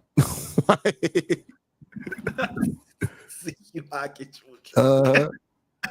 I know it ain't work out, but it did work out that one time, right? I'm waiting for joint practices with the Panthers to hear what reporters say about Graham versus their guards. That's a pretty good wait, right? Yeah. I want to see you. It's always fun when we do the joint practice the day we let Miles play. And then they start interviewing the tackles, and they're just like, whew. Like, this is every time Miles, and like, I want you guys to pay attention. Every time Myles Garrett's name gets brought up to a player who's played during Miles's career, the reaction is always, whew, shit. Did you hear Jason Kelsey and Joe Thomas? Yeah. Where Joe Thomas was like, yeah, I started teaching Miles some of the stuff that prepares me. He's like, you bastard. That dude is unreal. Like, again, Myles Garrett might legitimately be 315. He's doing all this. He legitimately might be like bigger and heavier than the tackles he plays. I'm telling you, it's going to be a thing when he walks next to Mason Graham and people are like, oh, he looks small. Mason Graham not small. Miles just giant. Mason Graham's legit. If you would have put Miles Garrett and Abdul Carter next to him, Abdul would have failed a 7. Like, because people would be like, oh my God. It's not why. It's not a good reason. But I'm like, Miles is just giant. Okay. When we get Mason Graham working out with Juwan Briggs, he's gonna be a monster. Yeah. Like Miles Garrett is gonna make everybody look small. Bro, did you see Juwan with the 180 dumbbells doing the press? I was like, that is a man who understands why he on the team. That is a strong man. Juwan Briggs is there because we need somebody strong. He ain't fast. He don't got no band. What's Juwan? We gonna go 5-2. I'm gonna be in the middle and okay, that's my job. What I need, biceps, chest, biceps, all that. Right, that brother is strong. Hey, I bet he deadlift something crazy. That back got to be strong, right? Like you got to get the knee up, down. He's the definition of that's a big motherfucker, right there. Big bricks. That's a big motherfucker. Right look, if football don't work out, he'll be some rapper security guard. I was thinking WWE. Hey, if he want to do WWE, he don't even got to put his body through all that, right? He will look. He can make WWE money being somebody's bodyguard. Like he might not even have to be a rapper bodyguard. He can be like country singer bodyguard or something like that, you know. Seems like easier hours. Like, oh man. Yeah, Juwan is gonna have plenty of careers ahead of him based off of being really fucking strong. Like, Rex Fortune says, with Carr retiring, think Barry can flip Pickett to the Saints. AB hasn't done a wide receiver trade yet. I bet Olave wants out. Saints fans will have nothing. Look, man, the Saints don't think they're without a quarterback. They drafted Tyler Shuck with pick 40. Yeah, man, they might want to trade for another quarterback. Cole. They should want to trade for another quarterback. Do they think they want to trade for another quarterback right now? No. I think they're legitimately in there saying, we good. That's why we got Tyler Shuck. We got Tyler Shuck and we got Spencer Rattler. And we'll see if the young fella Spencer wins out against older than him, Tyler Shuck. Yeah, man, you need to go ahead, call for Joe, man. Call for Joe. Hey. Or really Kenny, pick one. No, get Joe. Get Joe. Get Joe. You say get Joe. They need to get Joe. Right. Why you want him to get Joe? Joe get the fan base excited and the wide receivers excited, right? Like you try to keep Chris Olave happy, Joe keep him happy. Let's see, man. Come get one of them. Hey, man, they might trade for Kirk Cousins. Yeah, they could do that. It just so happens that the Atlanta Falcons are their better rival. Boy, they hoping Atlanta release him.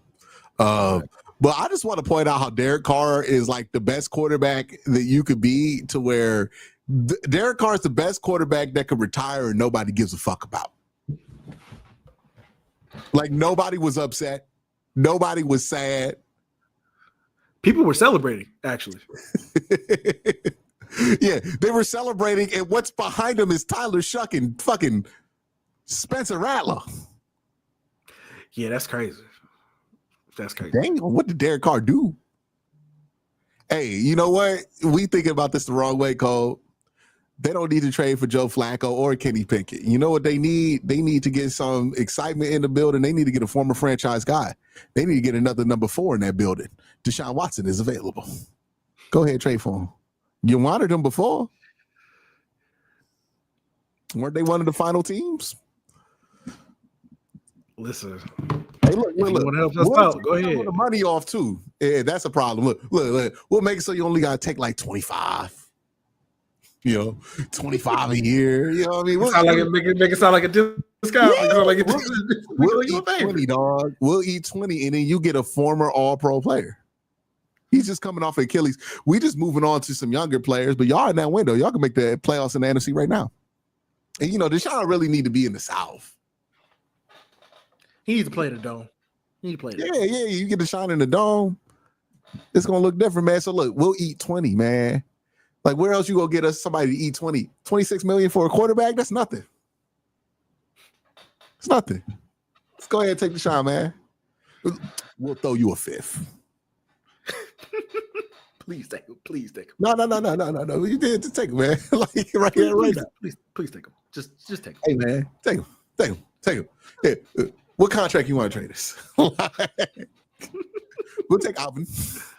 We'll do anything. Just take him. The trade for Deshaun. By the way, I also won't rule out Deshaun Watson being the backup quarterback to Michael Penix. That feels like it'll happen. Like, if there are two teams, Cole, that will actually give the Deshaun another shot in the NFL. And it is the Falcons and it is the Saints. Yeah. And whichever team does that, the other team will ruthlessly laugh at them like their team would never do that. But I'm just going to be real with y'all. Both of y'all look like the dudes who go do it. You don't think the Panthers will be like, you know what? He won us a title with Clemson. Nah. You don't think so? Nah, because the dude who runs it, Dave Tepper's a Pitt grad, not a Clemson guy. Never mind. Yes. So he ain't gonna see it like that, and he dealing with enough, right? Like he not gonna bring that dude in. I would imagine the fact that Rex Fortune says the fact of $50 super chat, man. Shout out, clap it up for Rex, y'all. Shout out Rex, man. Shout out Rex. All right. The fact that you can come and get great barbecue, pho, corned beef, Italian in Cleveland and not have to travel for any of these is fantastic. I live at Cuyahoga Falls. It's pretty good here. Akron has some good options too. None healthy. None healthy. That's the most important part. Nothing's No, healthy. we don't do salads in Cleveland. I don't know when the last time I bought a fucking salad in Cleveland. Remember that one potato salad that was trying to sell y'all on the west side? Yeah. It was like, this shit ain't healthy. I don't want this shit. This shit is grease with lettuce in it. I don't want this shit at It all. was good, though. Hey, no, Rex is right about the pho, though. The pho.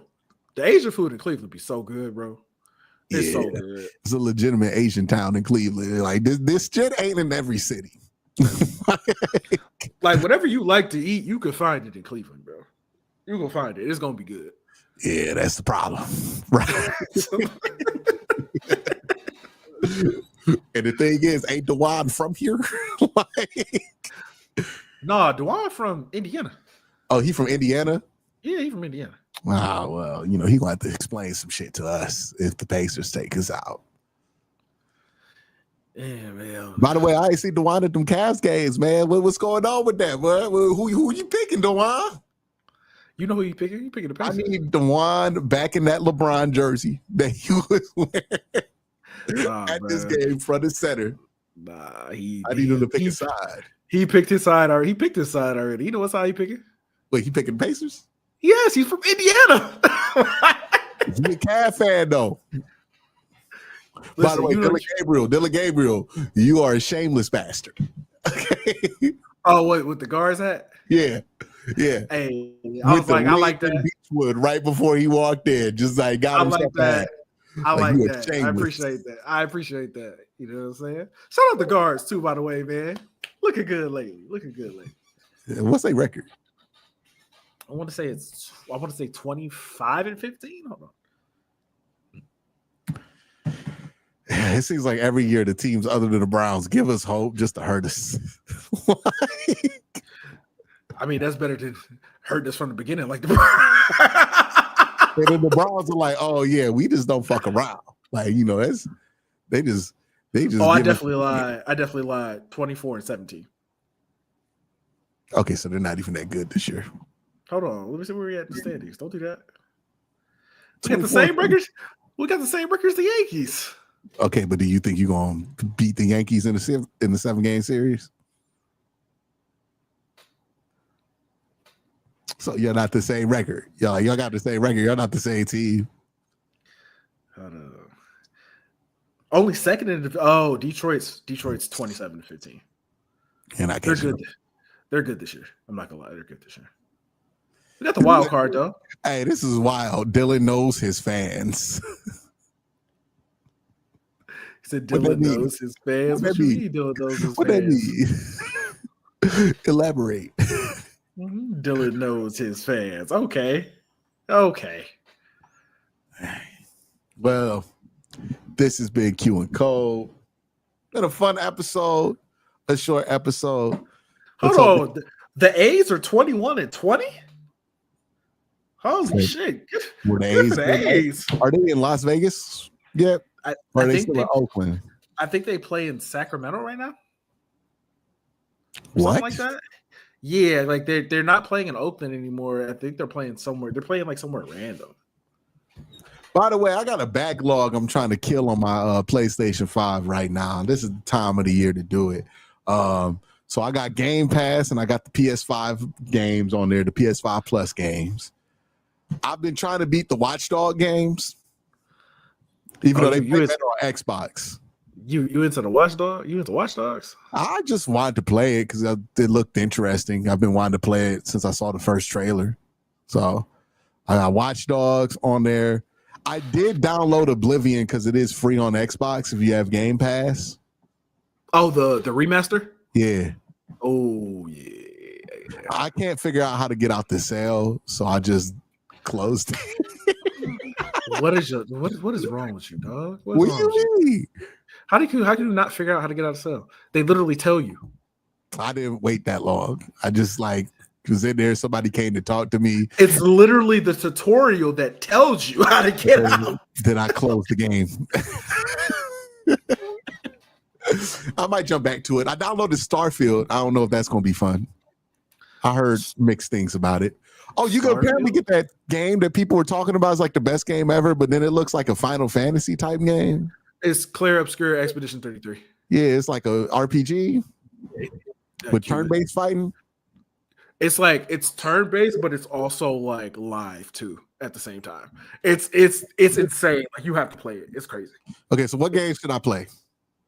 You should definitely play Expedition 33. That shit is insane. Okay. I'm playing it right now. I have Hogwarts Legacy. Where does that lie? Hogwarts, like it's good if you into like the Harry Potter stuff. I beat it like immediately. I didn't think it was like I think it's a good game. I don't like games where they tell you like someone said Red Dead Redemption. Sir, I am not that deep into the mud. Like I played Red Dead Redemption 2. Okay, I'm just making sure. We gotta ask with you sometimes. We don't know. But yeah, like Hogwarts Legacy is good. It's a fun game, especially like I'm not super deep into like the Harry Potter stuff. So like I kind of went in like I want to know what this is about. I had a good time with it. Trying to think of something else. Hold on. What about like these? What's Ghostwire Tokyo? Is that good? I didn't play it. Let me go look up. Hold on. Let me pull up my PS5 library because like I just saved these games. I don't fucking know what I should play. So Trey say he needed a new Persona game. I need a new Persona game too. I think my sister played that. Oh, Persona 5. She played Persona 5? Yeah, one of those. Like what? There's like 18 Persona 5s, right? There's Persona 5, Persona 5 Royal. They did like a different kind of game, but I didn't like it that much. Okay, I got Dragon Age Veilguard. Veilguard's cool. It's cool. Jedi Survivor. Didn't play it. Payday 3, is that any good? I did not play that. I don't even know what that is. Okay, Suicide Squad. I heard it was bad. I didn't play it though. I tried to play the new God of Wars. I don't like them. You don't? Nah. I like the old ones. My girl loves them. She loves the new ones. She loves the old ones too. Yeah, I love the old ones. I played the one on PSP a ton. Okay, Borderlands 3. Oh, I'm a big Borderlands guy. I love Borderlands. Okay, is that the newest one? I think I want to say it is, yes, but Borderlands 4 is coming out Okay. soon. What's the Assassin's Creed on PS5 that I should play? I loved Odyssey.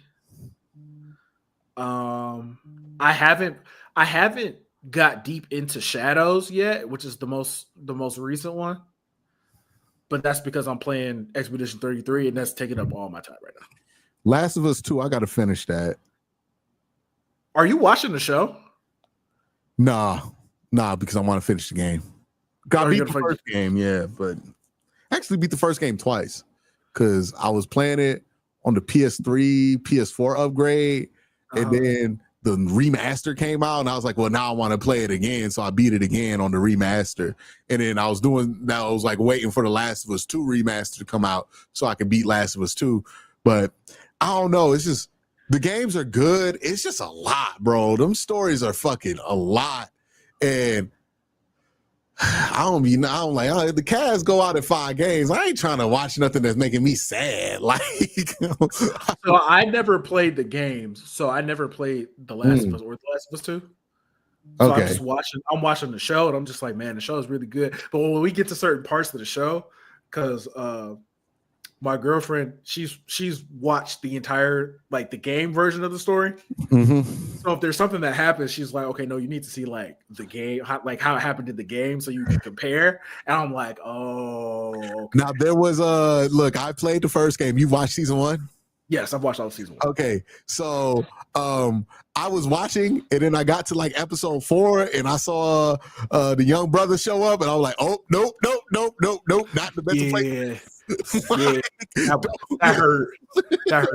Oh, that shit crazy. I came into the playing the game prepared that something crazy was going to happen, and I was crushed. And then I played the remake again, and I was like, oh, it's worse. It's like in 4K now. It's fucking awful. Skyrim. I got Skyrim on here. I love Skyrim. Skyrim's fun. City Skylines is useless on the fucking console. Like, maybe if I got it on my PC, but I don't play PC anymore. Doom Eternal. I've heard some good things. I haven't played it though. I'm not been into first person shooters lately. I've never really been a first person shooter guy, to be honest with you. Yeah, I played them a ton because, like, again, when you got a bunch of siblings, you got to play games that you could play with everybody. Play with people, yeah. Yeah, you could play with everybody there. Bus Simulator 21. Yeah. Let's see. So I do have Assassin's Creed Origins in here.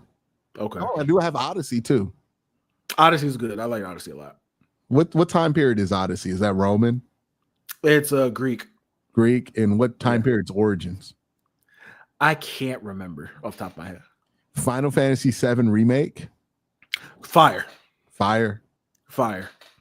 Guardians of the Galaxy. I played that. I beat that. It was really good. I played it to beat it too. I liked it a lot. I think I like games with skill trees. Skill trees? Like you can get like unlock, like how Spider-Man got skill trees and Guardians of the Galaxy had a skill tree. Like I like that. I like that element in games. So do you like role-playing games, or is there like a level that's too far? I like that role-playing element. I don't love when because the thing that's keeping me off of Skyrim is I think I got to talk to a lot of NPCs. I ain't got time for any of that. No, Skyrim directed story experience, kind of like Uncharted, but with some trees, and Spider-Man 2 is my perfect game. So you do like open world games. You have to if you like Spider-Man. Yeah. But I don't like doing all the open world shit. I just kind of want to do the story. Oh, so you don't like it when it's open world and there's a bunch of shit going on. Yeah, I'm not doing all that. Like Skyrim feels like you got to enjoy being in that world. I'm here to get the job done. Okay, so yeah. So games like Fallout, Skyrim, even the one you said earlier, Starfield. Starfield, because that's from the people who make Fallout and Yeah, that's why. Skyrim and all of them. That's why I was like, but it is space, which is a funner setting than like the apocalypse. But it's gonna be the same thing though. It's gonna be the same shit. Like Chris said, you would hate Baldur's Gate 3. I love Baldur's Gate 3. Yeah, I would. When people complain about video games not being long enough, I'm like, oh, who wants it to be more than like 12 hours? No, I love games that like you could put like hundreds of hours in. Yeah. Because I run through games too fast, so I need games like that. Nah, I need to get through the story, so I have. I think you would. I think if you play Baldur's Gate 3, then you would like end up liking Baldur's Gate 3 a lot. Maybe. Ghost Runner. Never played it. Far Cry 6. I heard of the Far Cry series is fun. Okay. Death Stranding. Ooh. Is that the walking simulator? No, you just gotta play it. Okay. And now I've heard good things about this game, Ghost of Tsushima. Ghost of Tsushima is one of the best games ever made. Okay. So gotta add that to the list. Yeah, I'm never playing a From Software game. They're not gonna get me. Okay. Like if you play on here. Ghost of Tsushima, you're gonna be like, oh, this shit is a movie for real. Saints Row. I heard it wasn't good. Yeah. Sniper Elite 5. I don't know what that is. Ratchet and Clank. Oh yes. Ratchet and Clank, like OG PlayStation, like OG classic PlayStation game. Yeah. All right. What else do I have here? I have a lot of games. Like Arkham Knight. Is that good? Yeah. Okay. Okay, Jedi Fallen Order. I tried to play that. I didn't finish it. I do have Fallout 4. Somebody said, play Elden Ring. No, I know about that one. You would get so mad playing that game. I know you. Fallout 76. Is that good?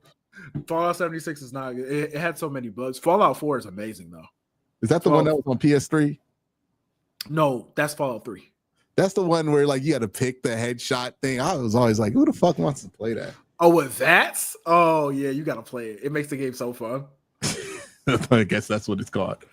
Sleeping Dogs. Sleeping Dogs is cool. It's good. All right. So I'm going to sort out my game log here. Yeah, and I'm going to get to it. Because Ratchet and Clank is so fun. Like Ratchet and Clank is so goofy and it's so fun. It's so fun. I gotta get through it. We'll see. The Cavs win today. I might be in a better mood. I might be able to take on Last of Us 2. The Cavs lose. I might have to play that Ratchet and Clank, dog. I'm gonna need Happiness and Martin or some shit. I'm like, oh man, it's tough. All I gotta look forward to is the Browns. I don't think they're gonna be good this year. Chris said, give Q Dark Souls 1. No. I don't know what Dark Souls is, but it sounds awful. Like, let me tell you something, brother.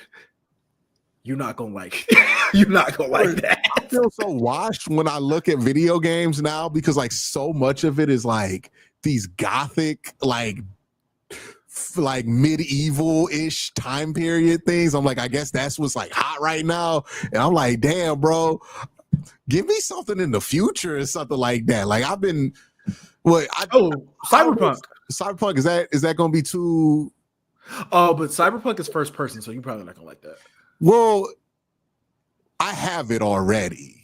I bought it because I remember people were like, it was really bad when it started, and then the price went down to like $10. And I was like, well, they're gonna patch this shit. So I bought it when it was. Once they patched it, everything. Yeah. Cyberpunk is amazing. It's amazing. So it runs on 60 on Xbox right now, right? I think so. Cause I don't know if I can go back. I played it on PS5 and it was on 60. Yeah, I have no issues. Yeah. All right. Somebody keeps suggesting Warhammer 40K. You said you wanted something futuristic. Warhammer's definitely set the future. Yeah, Warhammer's too futuristic. That shit starts like going so futuristic that it gets like into like the past. Like, You got so many fucking parameters for shit. I need futuristic, but not too futuristic. it's too futuristic. It's like World of Warcraft is like kind of it's too fucking nerdy to me. Like anything with figurines, I'm out. Like too many fucking rules. Too many fucking rules recommending you shit. Like I don't give no one. I'm like, why the fuck would you recommend? I'm trying my best here. All right. Yeah, anything with figurines, I'm out. Like, see, look, it's 300 years in the future, Mike, and I get what you're saying, right? It's not that far in the future, but here's the thing: it's not like it's like mythical future. It's not like actual future. It's like what? What? It feel too fucking gothic to me. I don't know. I don't like. You're just saying words. StarCraft is future, but it's like it feels nerdy, like nerdy future. I would say you should play The Witcher 3, but I don't think you can. No, come on, man. Come on. Hey, The Witcher 3, phenomenal video game. Yeah, phenomenal. I'm never gonna be up. That's why I got excited about Starfield because I'm like, okay, this is that nerdy shit, but like in a setting that I can tolerate. But then I heard the game wasn't that good, so I'm like, it's made load. You should play. I tap out. You should play. Damn, what is the name of the game? It's from the people. So you know how I said like there was a company that makes Fallout and everything like that. So there was a group that left there, and they made their own game. It's called The Outer World. The Outer Worlds. Mm. And it's first person, but it's like It's kind of like Fallout and stuff, except like a lot goofier and a lot more hilarious. And it's set in the future. I think you might like that. I think you might like Outer Worlds. Outer Worlds 2 is about to come out soon too, and I can't wait because I'm 100% playing it. Yeah, man, I'm gonna have time to maybe finish Last of Us 2. One of these Watch Stars games. I'm gonna be real with you. By the time I finish it, college football 26 gonna come out. That's it. That's it for my exploration. Y'all niggas got till July 7th to get my attention. Or else, like, it is what it is. Like, after that college football 26 come out, it's over for my exploration. All I'm doing is playing Michigan. like I'm recruited. Yeah, not me. I will be playing all the nerdy games until the Brown season starts. I'm playing every nerdy game, and I've told people I've finally given in, even though I didn't want to do it. Whenever the Cavs are done, I'm gonna start watching One Piece again. All right. Now, the one game I cannot get myself ever to play is 2K. Yeah, I'm done with 2K. I've been done with 2K for a while. I liked 2K13. That was my favorite 2K. I like 2K. I like 2K like before you had to 100% have to pay for everything to enjoy it. Yeah, and it like I don't know. There's something about I do prefer in sports games when they had these story modes. Don't do the voice cutscenes. Like just put the text at the bottom of the screen. Let me read it. Like I'd rather read it than get the cutscenes because the cutscenes are they're not very good. Yeah, it's or immersive. 2K just it sucks now. They just need to make 2K13 over again, and then maybe I could play it. But yeah, it used to be good. But I honestly I have a better time playing Madden than I do 2K. Maybe that's just because I like football more. But yeah, but I'm gonna be playing nerdy games. I gotta finish Expedition 33, and I'm just gonna go from there. All right. So what should I put the list in? Right now I'm gonna beat a Watchdog game. I'm gonna beat one of them because I've been meaning to play it for a fucking long time. I'm gonna beat one of these. Did you ever play the Infamous games? Yeah. Okay. Yeah, Second Son. Did you ever play the original? I think I was too broke to get the original, like when it came out. Right? I had no money in 2010. Oh man! So you never played Infamous 1 and 2? I played Second Son because I think you got it for free with like the PlayStation Store games, and I played that. Yeah, if you play it, I think if you go on the PS Store, you can just stream them now, So you could just play the old ones. Man, the Infamous games were the first 2 Infamous games were so fucking good, dog. Yeah, I think my cousin had it. Never let me borrow it. Those shits were so. I wish they would make another Infamous game for PS5, but I don't think they're ever going to. Yeah, they stopped making Uncharted's too. I thought Uncharted just kind of like ended. I thought Uncharted was just like done. I think that they ended it with 5 on the PS. I don't know. I played every Uncharted game. I thought Thieves Den was the end. 4. Yeah, I didn't get a PS4, so I think Uncharted 4 was the last one. I didn't get to play that yet. Yeah, but I haven't heard people like rave about it. I remember like the first 2 or 3 Uncharted games I liked a lot. Yeah. I didn't really get into it, but by the time they made Thieves, like a Thieves End, I didn't really care too much anymore for the Uncharted game. I just didn't have a PS4 in college. Yeah. I saved $100 and got an Xbox One because all I was going to play was Madden. Fair enough. Like, I was like, oh yeah, these exclusives? Any game. I played Madden and Call of Duty. That's it. One of those. Yeah. Then I got that PS5 and I found out y'all had Spider-Man this whole time. I'm like, what? Yeah, man, I be playing all the PS5 games, bro. All the PS5 games. No, now I got both. So, you know. Yeah, but play Ghost of Tsushima. You're gonna be like, if you like Spider-Man 2, play Ghost of Tsushima, you're gonna be like, oh, this shit is crazy. Also, I would like to add another parameter for anybody suggested, because I know the way I said it made it sound like I like watching story modes. And I skip the cutscenes. I just like knowing what I have to do. I am the worst type of video game player of all time. What is your problem? Like I just like, all right, what I got to do? You know, do not skip the cutscenes when you play Ghost of Tsushima because you're not gonna know what you're supposed to do. I tried to play it once and I skipped all the cutscenes. I was like, what the fuck? I'm on the beach now. Like, looks like my whole squad got massacred. Like, you would know. You would know if you watched.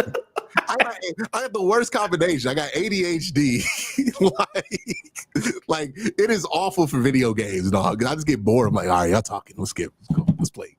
Like, yeah. So, you know, give me video game suggestions with open-ish worlds, with cutscenes I could skip, and with good objectives and skill trees. You're just the worst gamer of all time. What? I can't even deny it. Maybe you should just stick with NCAA, man. I am the reason that games are $80. You know what? Customers like me, why the game industry sucks. Like, when you're like, who wants that? It's me. Okay. Mike said, fine, Tetris. I like Tetris. There we go. So there you go. You know what I mean? Think Back for Blood. I played that with my buddies, you know, like, or 4-player co-op games. You got 4-player co-op games, throw them at me because I need them. Oh, well, you trying to play Dead by Daylight? I don't know. We just, whenever I meet up with my college friends, we always play 4-player co-op games on PlayStation. That's how we keep up. Like, and we always need new ones. Like, yeah, so 4-player co-op games. Let me know. Because we've been playing zombies on Black Ops 3 for a minute. Okay. Oh, somebody said play Marvel Rivals or Super Smash Brothers. We on PlayStation. Oh yeah, I forgot. Yeah, we on PlayStation, y'all. I forgot. Look, they all play video games like I play video games. We not about to buy Nintendos. Okay. And by the way, when I get that Switch 2, I'm playing the fuck out of Mario Kart. Oh yeah, 100%. And then I'll wait until they drop a Zelda. Okay. Like another Zelda? Yeah. Did you play Breath of the Wild? I played Tears of the Kingdom, Breath of the Wild. Okay. Yeah. So I played both of them, you know. Look, I am basic gamer. Okay. I don't even feel comfortable saying I'm a gamer. I'm not. Like, this is why I make that distinction. I just like playing them sometimes. My game tastes disgusting. Like the worst. Disgusting. It's like he's the fucking worst. Is what it is. Like, If I walked in, I'm a gamer. What kind of games you like? You wanna get the fuck out of here. I'm playing Uncharted, skipping the cutscene. yeah, we might have to bring your. We might have to bring your. We might have to bring your sister on and talk about games. I'm like, hey, bro, I gotta talk about games with somebody. I can't talk about it with you. He just gonna piss me off. I'll be like, I got 2 hours to play this goddamn game. Y'all trying to talk to me. Like, skip this shit. Somebody said Helldivers 2. Helldivers 2 would be a good co-op game for you to play. Don't suggest me anything with unskippable cutscenes. Like, there's no cutscenes in Helldivers 2. Let's go. Let's go. I've been playing this game on my phone where you just swallow up things on a map with a hole. That's one of my favorite mobile games. Lord. Yeah. I am the gamer that makes gaming suck. Sorry about that, y'all. We'll be not buying the deluxe for the Madden and the college football 26 though. But Helldivers, I'll check out Helldivers. Mike C mad at me. I like future games, but not too futuristic. Can't be mythical. And I need to have all the cutscenes be omitted. Search result, 2 games. Hey, what are those 2 games?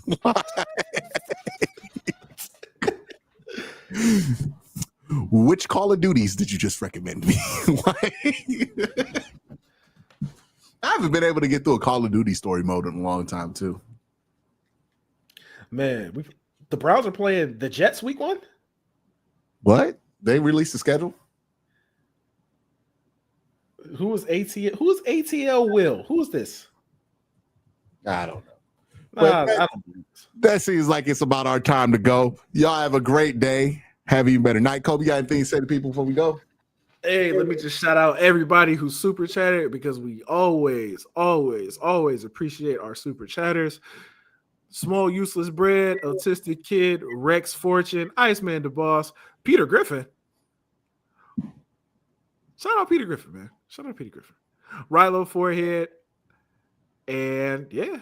Oh, and Mike. Mike also asked, did I watch any hockey yet? I'm not gonna lie. I meant to watch hockey on Saturday night. I ended up passing out, bro. I was so tired. I will be if there's a hockey game on today, please let me know so I can watch it. Hockey's actually fun. Playoff hockey is apparently like the greatest sport ever. There are 2 sports I realize are much more fun to go to. It's hockey. Hockey's really fun when you're there. And soccer's really fun when you're there. I can't watch them on TV, but if I go, I get invested. But like, I don't know, something about it being on TV, I can't get invested. I love going to baseball games. I love going to baseball games in person. Baseball games are fun. Especially you don't give a fuck about the team you're watching. It's the best. You just walk around, get some shit. The lines aren't long. It's great. I love watching baseball games. It's amazing. Oh, we got one more. We got one more super chat from Feeling Dangerous. 113. You want to read it? Yep. I'm mad at the Cavs, and this might be a hot take. Guards are much closer to a ship than the Cavs. Much closer. Things go wrong, they still win. I mean, feels hot take-ish. Then aren't they both on the verge of losing in the second round? I mean, technically the Guardians did make the championship. Oh, they made the ALCS? Yeah, they made the ALCS last year. So technically are closer. I mean, honestly, I think it could happen for either team randomly. Like, I think the Cavs need a lot of luck on their side to win a championship, and I think the same is true with the Guardians, from what I hear. So they're both, hey, if we get some magic bullshit run, there's really nobody stopping us. Except for the Yankees. The Yankees are stopping the Guardians. But like if the Guardians get lucky, the Yankees get eliminated, then yeah, why not? Yeah, something like that. Something like that. That's what it feels like. Let's see. Yeah. I think the Cavs are closer, but it's just like they got some decisions they need to make to get there. Then you get there, then you get a backup point guard. However, they get that backup point guard. I don't know. Oh, Mike said Jets and Stars play at 8 on ESPN. I'm watching. All right. Well, we know what Cole's going to be doing. He will be seated for that game. You're not going to watch the Cavs? I don't know. I've been like super down on them. I feel like I shouldn't watch them today. Oh, well, did you watch game 3? I didn't watch game 3. Right, yeah, I watched game 4. Out. Check out.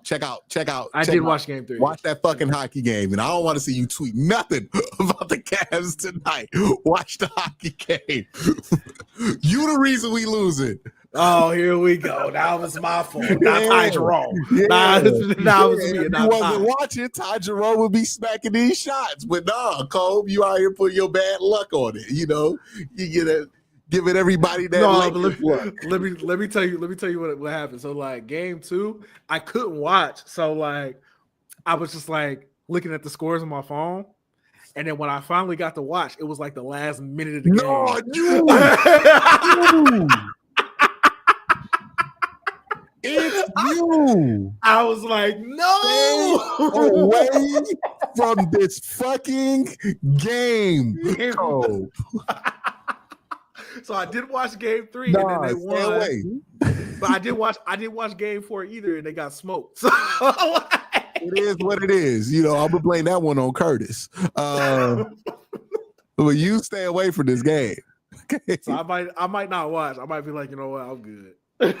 I want them to win. So. Mm-hmm. Yeah, watch that hockey game. Let me know. You play some Boulder Gate or whatever the fuck you be playing. Bulgers Gate 3. Yeah, play Clive 33. Okay. I'm just gonna be looking at. I'll be looking at the score on my phone. Like, please be winning. No, don't even check the score until 11. No, I'm definitely checking the score. But all right, y'all have a great day. Shout out to the Steel Toe Gang. Shout out to everybody. If you're in a job, get a union. They fucking you over right now. These companies are really fucking you over. You know, get a union, get some collective bargaining power. Don't get fucked over. Also, any other shout outs? Shout out to gamers, bro. Always shout out to gamers. Shout out to the actual people who care about gaming and not the people like me who just skip the cutscenes and try to beat the objectives. Okay. Shout out to the real gamers. Shout out to the anime watchers. Shout out to the Clevelanders. Man. Shout out to y'all. Shout out to Clevelanders. No shout outs to the people who be watching these Shador clips and be like, let me make it clear. I'm just here for Shador. Fuck them people. But no, seriously, fuck y'all. Y'all not about to do this. No, I saw somebody be like, oh, the Browns showing their inner workings. Look at the inspiration that Deion Sanders Jr. has on this team. I'm like, bitch, we've been doing this for 10 years. Like, y'all do that Caitlin Clark shit where y'all just act like everything's new because of Shador. Like, come on now. Yeah, it'd be ridiculous. But yeah, man, y'all have a great day. Have an even better night. Peace.